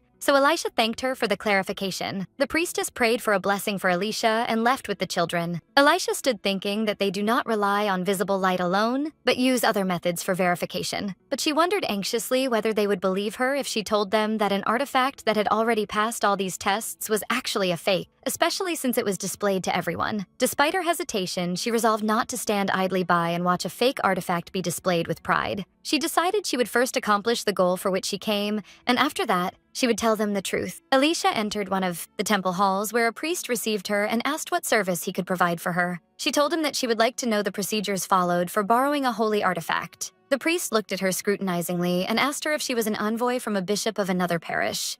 Elisha replied in the negative, so the priest continued by asking if she was the daughter of one of the saints, but she seemed unsure of her answer and expressed her doubt about that. She was thinking in her heart that her grandfather did not believe in the world tree to begin with, and that considering him a saint would be a troublesome matter. Then the priest told her with a smile that in this case it was impossible for her to borrow a holy artifact. But Elisha interjected, explaining that according to what she had heard, there was another condition that qualified her for that, and she began searching inside her bag. Then she took out the glass globe she had taken from the young man, explaining that the condition was for the person to provide a great contribution to the World Tree Temple. She asked hopefully as she presented the glass globe whether returning a stolen holy artifact did not count as a sufficient contribution. The priest was struck with shock, and admitting that this piece was indeed a holy artifact owned by the temple, he asked her in bewilderment why it was in her possession. He was fully aware that this piece had been stolen yesterday. Suddenly, the priest called the guards in a loud voice and pointed toward Alicia, ordering them not to allow her to escape, which left her in shock and bewilderment. Panic seized her as she wondered to herself if they really thought she had stolen it, and then returned with such insolence to give it back. 2 guards grabbed her, and she thought that if she had brought the real thief with her, the problem would have been solved easily. But she realized they did not intend to listen to her, and she doubted they would believe her even if she told them about the fake holy artifact displayed outside. At that moment, a mysterious person appeared wearing a white cloak and a purple robe, with his face completely covered. Elisha wondered about his identity and whether he was even able to see at all. The guards bowed in respect to him as he advanced toward her, and he began communicating with her by writing on a paper. He wrote a greeting to her, expressing his happiness at meeting her in this situation, which made her wonder if he had taken a vow of silence. Then he offered her a written apology on behalf of the guards for their misconduct, and asked her, confirming whether she had come to return a holy artifact, pointing to the glass globe she was carrying. She told him that it was in the possession of a thief, and she saw it was better to return it. She thought to herself that he carried a strange sense of humor. The man wondered how she knew it was a holy artifact, and whether the thief himself told her that. She answered that she worked in a pawn shop and had some knowledge of appraisal. Then he caught her off guard with another written question about her ability to appraise a holy artifact with such accuracy. Elisha thought that she knew the matter from the color of the light,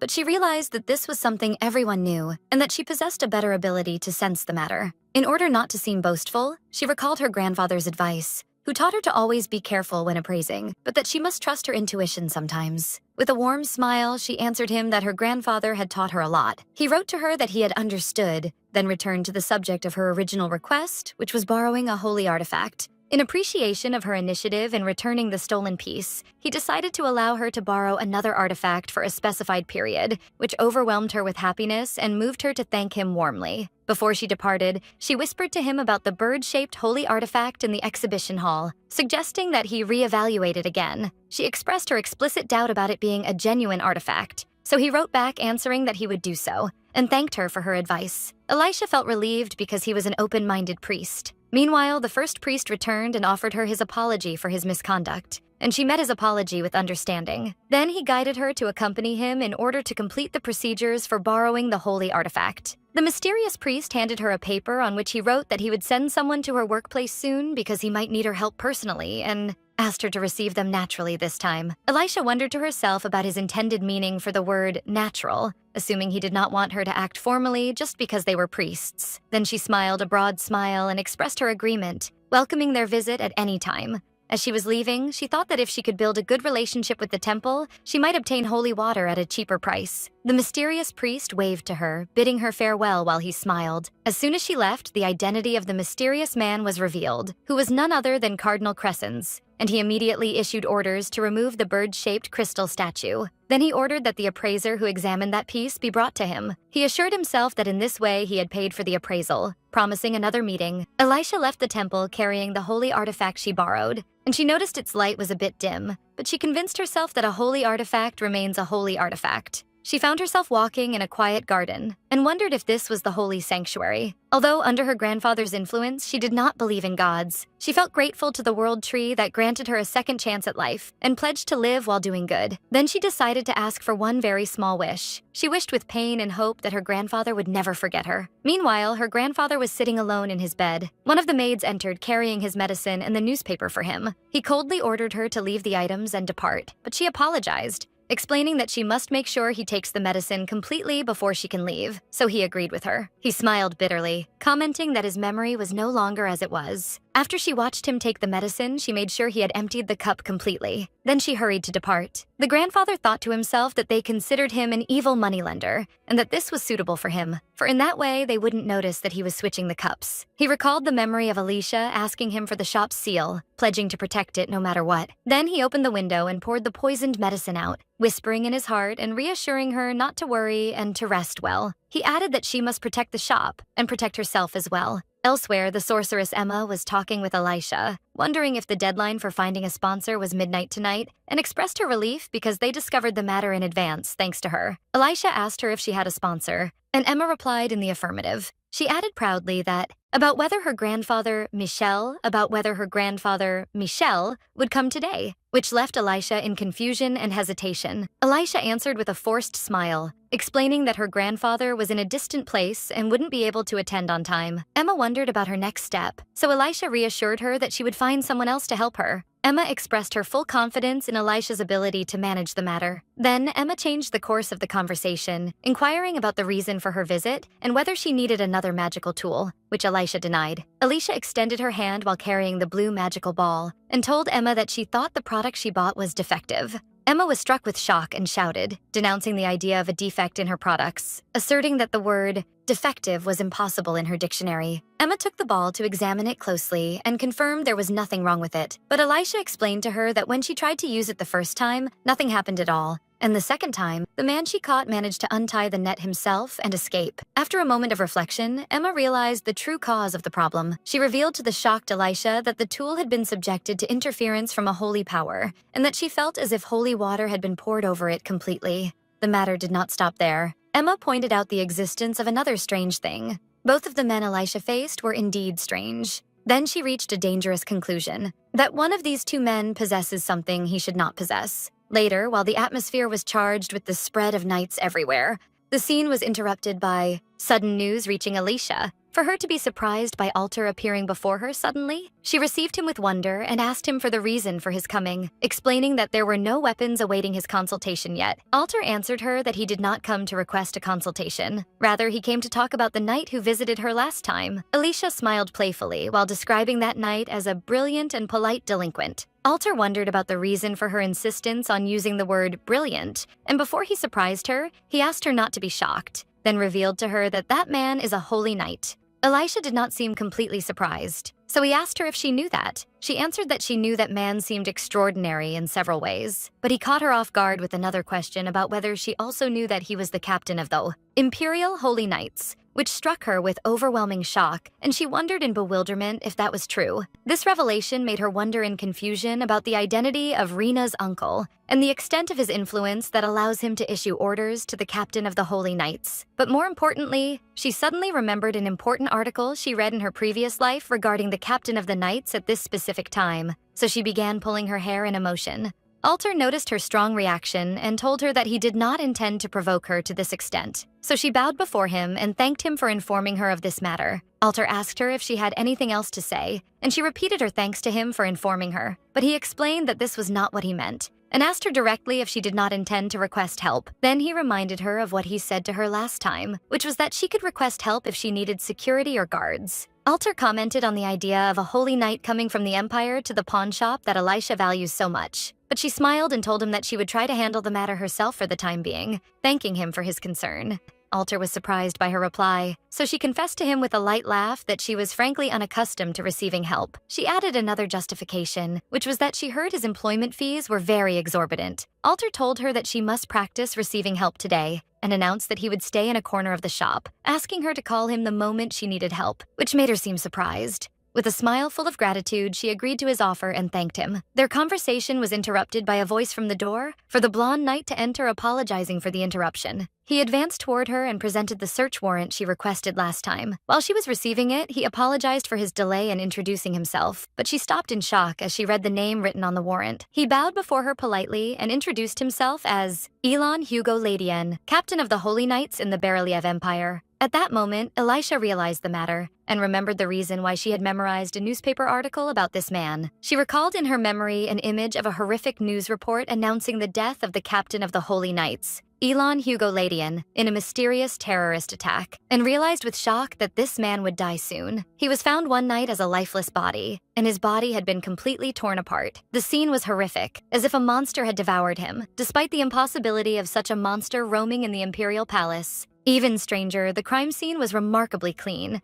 except for some scattered black sand and glass shards. On that day, a loud explosion was heard near the captain's office, and based on the knight's testimonies, the belief prevailed that the incident was a terrorist attack carried out by a sorcerer. But the investigations did not find any trace of the use of mana or casting of spells by any sorcerer. Eventually, the case was closed as an accident that occurred during Eileen's attempt to use black magic. Thus, in one moment, the brightest sword in the Imperial Palace turned into a stain on the foreheads of all knights. The Imperial Palace's anger led to the immediate dissolution of the Holy Knight Squad, to be replaced by the men of the regent King Crudel. Back to the present, Alicia was thinking that this narrative does not seem logical at all, wondering whether someone of his status would commit an act that might lead to his decapitation inside his private office. She also found that the course of events after the incident was suspiciously smooth, as if someone had planned everything in advance. Her thoughts were interrupted by Captain Elon's voice as he asked her to show him the holy artifact in her possession. She woke from her distraction and agreed to his request, inviting him to follow her. She went up with him to the second floor and brought a small box from inside. Then she presented the box to him. He grabbed it and asked her to open the case. Alicia noticed that he was careful not to touch the holy artifact directly, so she realized in her heart that the sorceress Emma was right. She recalled the memory of her conversation with Emma when she told her that this man carries something he should not carry, for Alicia to ask her in confusion about what this thing was. The sorceress Emma revealed that the problem lies in the emission of mana magical energy from a person who possesses holy power, which is something that should not happen at all. Alicia recalled in her mind the glowing aura that surrounded the blonde knight at that time, wondering whether that emission resulted from his holy power.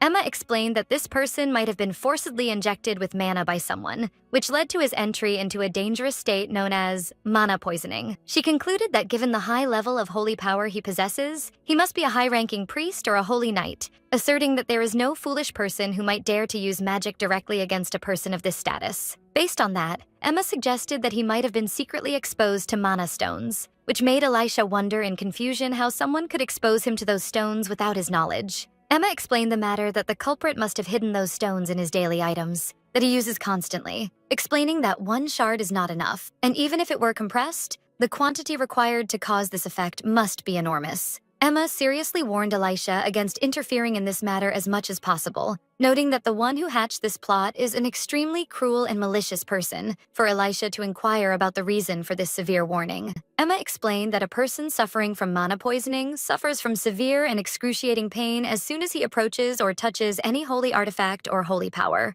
She added that the tragedy lies in the fact that this man possesses holy power within him, which means he endures pain beyond description every minute and every second of his life, which made Alicia feel great pity for him. Emma asked Alicia whether he seemed ill or in pain when she met him, and Alicia denied that completely, noting that on the contrary, he was extremely polite and composed. Emma considered this composure as categorical proof of the necessity to stay away from him, warning that a person capable of suppressing such terrible pain and hiding it must be dangerous and completely unnatural. Back to the present, Alicia was standing beside Captain Elon while carrying the box of the holy artifact, and she realized in her heart that his proximity to the artifact in this way must cause him terrible pain.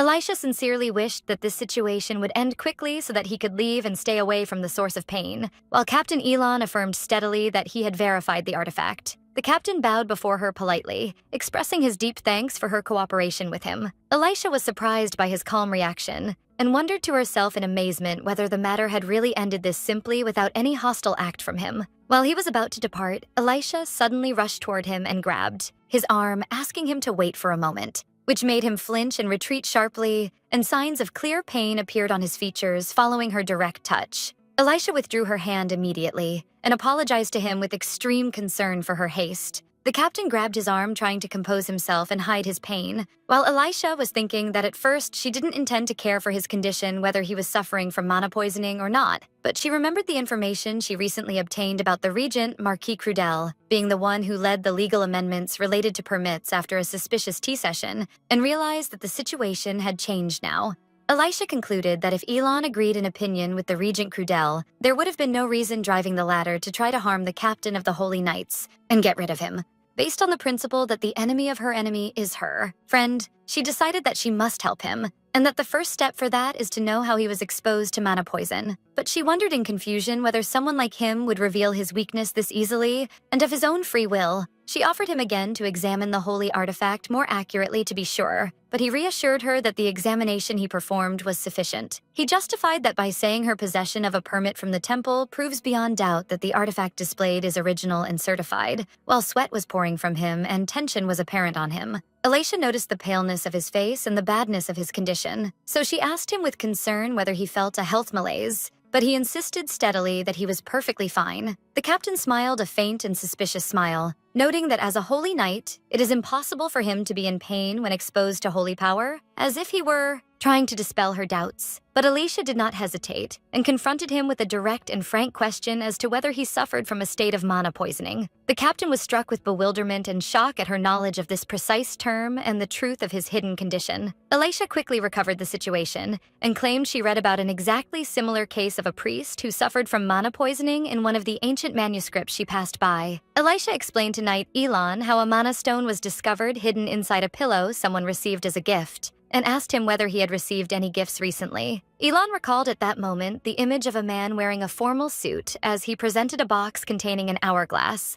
as a gift sent to the imperial palace before setting out on a pilgrimage journey. He remembered that the emperor personally was the one who carefully chose that gift to present to the captain of the Holy Knights. Elon's eyes widened in shock when he realized the possibility that that item specifically was what contained the mana stone that caused his condition. Elisha noticed his distraction and asked him if he had arrived at something, but he hurried to deny the matter completely as he shook his head. Elon was trying to convince himself that it was impossible for the emperor to commit an act like this to him, justifying that even if the matter were correct, there must be a valid reason behind that. In an attempt to change the subject, Elon asked Elisha whether she had managed to secure a sponsor for her shop, reminding her that the deadline expires by midnight tonight. Signs of frustration and tension appeared on Elisha's features, and she confessed that she was still working on the matter and that it was not an easy task. After finishing the inspection, Elisha suggested they go out of the rooms. And, as they were leaving, Elon placed his hand on his head in pain a bit and told her quietly that he knew someone who might be able to help her in the sponsor case.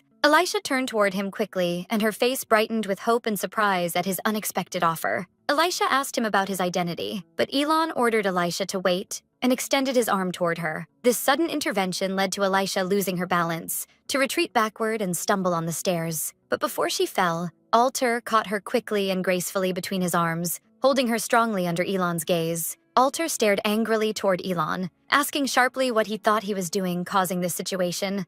Alter glared at Elon with a sharp look, accusing him of being a man who claims to be the captain of the Holy Knights, yet extends his hand to a civilian, while Elon was staggering, holding his head. Elisha looked with concern between the two men while still in Alter's arms, expecting a violent fight to break out between them at any moment. Alter put her down quietly to the ground, so Elisha hurried to intervene and try to calm the atmosphere, confirming to Alter that what he thought did not happen. Alter was not convinced by her justification and asked her with features covered in annoyance and anger to explain the meaning of this chaos to him. Elisha defended Elon, asserting that he did not touch her with the intent to harm, and that what happened was not stemming from his true intentions. She added with a look full of hope that Elon just told her that he knew someone who could help her in her crisis. Elisha thought in her secret that the knight is continuing to claim pain and damage when approaching her, so she decided to exploit the situation and play along to get his help. Alter interrupted her speech, describing her words as lying. Alter approached her, more wondering sharply about the reason for her attempt to protect that man, and whether she had really fallen in love with the knight as she always described him as brilliant. Elisha immediately denied the matter with extreme confusion, but Alter continued to besiege her with his looks and doubts.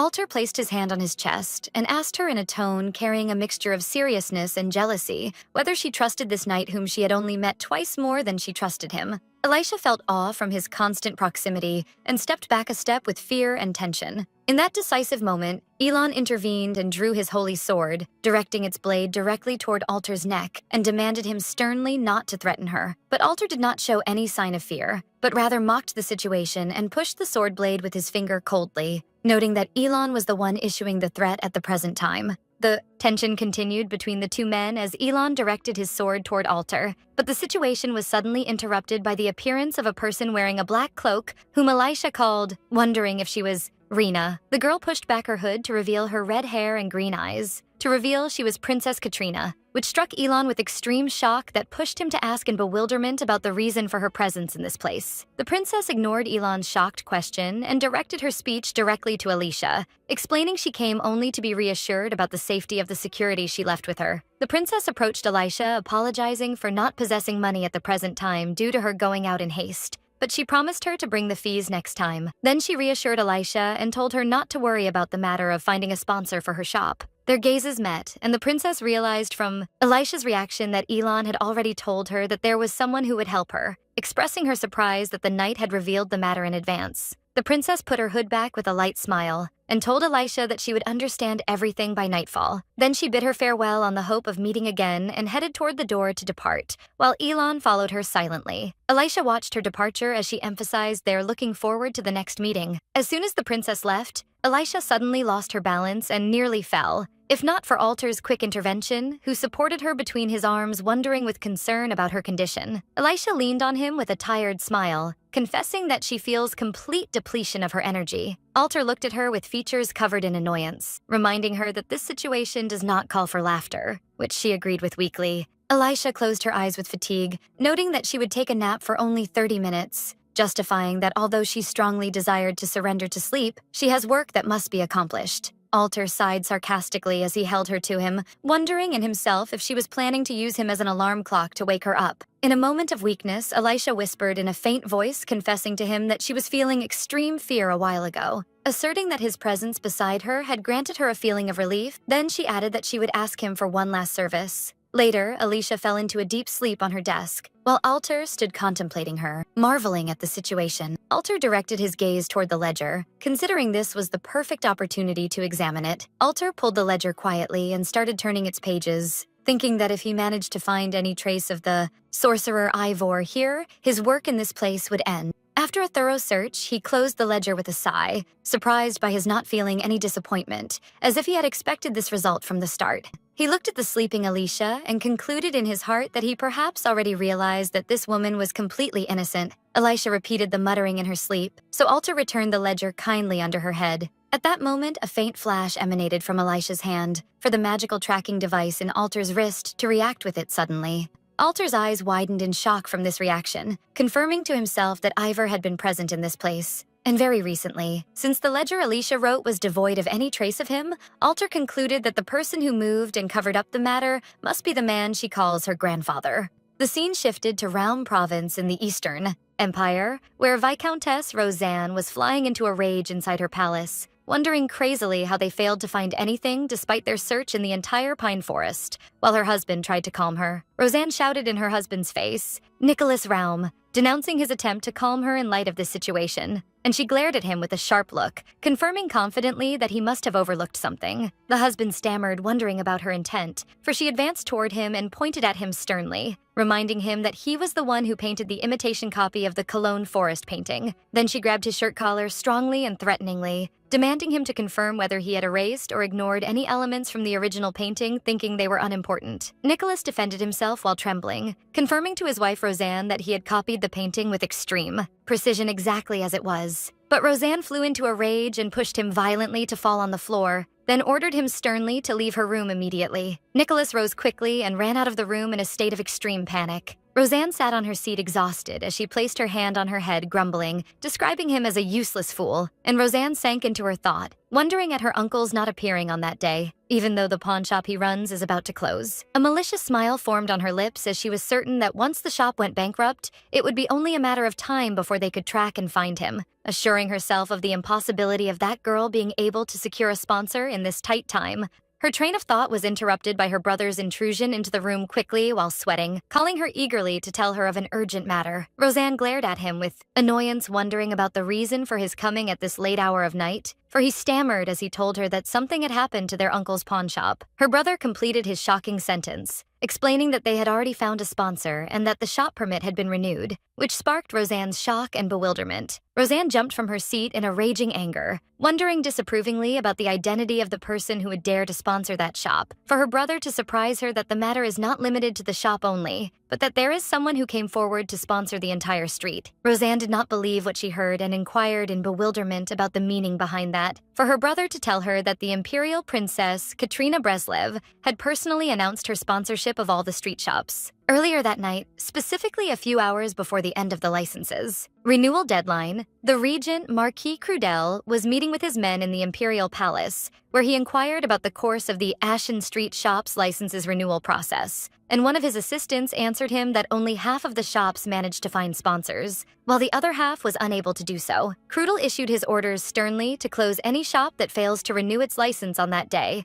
and prevent it from opening its doors the next day. At that moment, Princess Katrina, who was sitting beside him, intervened. The princess wondered quietly whether satisfying the sponsor's existence condition was enough to renew the licenses, as the law stipulates. Crudel confirmed the correctness of her words, although he was grumbling in his heart from her insistence on attending this meeting, wondering contemptuously what a child like her could understand in these matters. The princess exploited his confirmation and announced clearly that in this case they could list her name, Katrina Breslev, in the sponsor field for all remaining shops, which sparked a wave of murmurs and bewilderment among those present in the hall. Crudel flew into a rage and struck his hand on the table strongly, scolding her sharply and demanding her to stop being absurd, noting that this council is not a place for her play, and calling her by her shortened name, Lena. The princess stood with loftiness and glared at him with a sharp look, reminding him that the one who forgets he is in a formal and public council is he and not she, which made Crudel struck by her daring in replying to him, and she firmly and seriously demanded him to stick to his limits and call her by her formal title as the Princess of the Empire. The next morning, the sorceress Emma broke into Elisha's shop with extreme enthusiasm,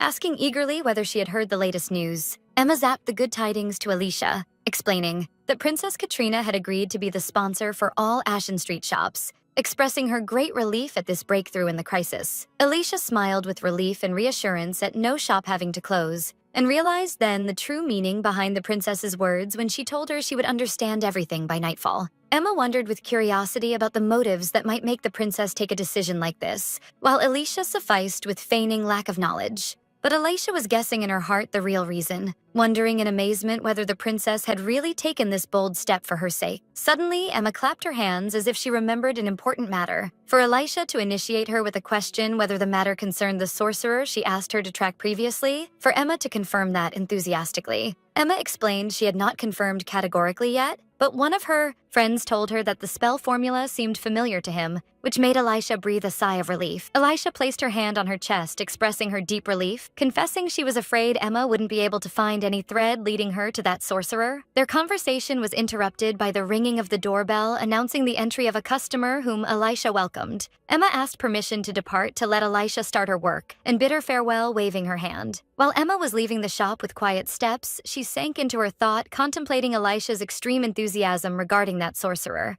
and some doubts and questions haunted her about her true intentions. Emma wondered to herself shyly whether Elisha harbored feelings of admiration toward that sorcerer, but she suddenly stopped when she realized the fact that this sorcerer is in fact a girl. After a moment of thought, she smiled, considering it was okay, and that she perhaps was narrow-minded as a sorceress for not thinking of this possibility. At that time, Elisha was bidding her customers farewell kindly, wishing them a near return. While she was standing alone, she thought it would have been better if she had been able to find that sorceress first, and she started gathering her items in her bag, certain there was no stronger evidence than that sorceress's testimony to prove Roseanne's crimes. Nevertheless, she didn't despair, considering it was okay if she didn't find her now, for Roseanne has many people she exploits to achieve her aims. Elisha left the shop with confident steps, vowing in her secret that if Roseanne dared to touch her people, she would respond in kind and take Roseanne's followers as hostages with her. Elsewhere, inside an atelier in chaos, Nicholas Raum was painting with diligence and exhaustion, muttering the necessity of finishing this imitation painting by next week. He looked in despair at the accumulated paintings, realizing he must finish them all within a month. So much so that the paintbrush fell from his trembling hand. He supported his head with his hand, trying to focus, and fully aware that Roseanne would fly into a rage if he fell behind the set deadline. He covered his face with his hands in a moment of despair and collapse, confessing to himself that painting no longer granted him any feeling of pleasure as it was in the past. His moment of weakness was interrupted by a delicate feminine voice praising the magnificence of his painting, so he looked from between his fingers in surprise. He turned terrified to ask about the speaker's identity, to find Elisha standing behind him with a quiet smile. Elisha apologized kindly for her intrusion, justifying it by saying the beauty of the painting had attracted her and she couldn't stop herself from contemplating. Nicholas wondered in bewilderment and shock at how she was able to enter, even that he doubted for a moment he was imagining her presence. He looked at his painting with sorrow and told her in a broken voice that this painting was not of his pure creation, but rather it was just an imitation copy. Alicia pointed her finger toward another nearby painting, explaining she was talking about the beautiful painting on it. The painting carried a breathtaking painting of natural landscapes, which brought back to Nicholas dear memories. Tears poured from his eyes profusely, and he confessed in a tearful voice that he was feeling overwhelming happiness when he painted that painting on the plate. Elisha stood beside him, comforting him in silence, while he apologized for her having to see him in this miserable state. Elisha smiled at him and reassured him there was no need to apologize, thanking him for granting her the chance to enjoy seeing this beautiful art, to realize then that she is a real person talking to him. He asked her in wonder whether she knew his identity. Sure, now she wasn't a ghost or hallucination. Elisha confirmed that to him with a smile, adding she believes he knows her grandfather too, which sparked his surprise and pushed him to ask about her grandfather's identity. Elisha extended her hand inside her bag and introduced herself with respect, saying her name is Alicia. Alicia took out a set of papers and handed them to him, explaining that the Duke, Michel Fouchidad Raunit, was the one who sent her to him. Nicholas looked at the papers in shock, so Alicia told him that these documents are her grandfather's will that clarifies what he left for her. While he was reading the documents, Alicia remembered the truth of Nicholas Raum, the painter who was born as a commoner, but caught Roseanne's attention to eventually become a son-in-law to her family. Roseanne exploited him to polish her image in high society as a lover of arts through her marriage to this unknown genius, while she was exploiting him in secret to paint imitation paintings. Regardless of the feelings Nicholas might have harbored for her, it was clear and obvious that Roseanne never loved him at all. Elisha recalled in her mind a dark scene from her previous life, where she remembered the tragic end of Lord Raum and how Roseanne had plotted his murder in cold blood. She also remembered how Roseanne's influence and power made the news of his death just a small and marginalized article in a corner of the newspapers, without sparking anyone's attention or suspicion. Among the bitter ironies that occurred to her mind, his true, breathtaking paintings and creations did not find the popularity and fame they deserved, except after his departure from this world. Back to the present, Lord Nicholas was sitting holding the papers Elisha handed him and signs of bewilderment marking his face, wondering sincerely and with lack of comprehension about the reason that might drive a person of the Duke's status to search for a man like him. Elisha answered him with a warm smile as she confirmed handing him the documents, explaining that the Duke had expressed his explicit desire to invest in his buried artistic talent. These words fell on Nicholas's ears to spark his emotions strongly, for his eyes welled up with tears from the intensity of being moved, and he repeated in a quavering voice, wondering in disbelief whether this investment was directed to him specifically, to confirm to him that Elisha, and that this support will not be for the sake of the imitation paintings he was forced to paint, but rather it is a real investment in his original paintings and private creation, calling him by his title as proof of her full respect for his person and his authentic art.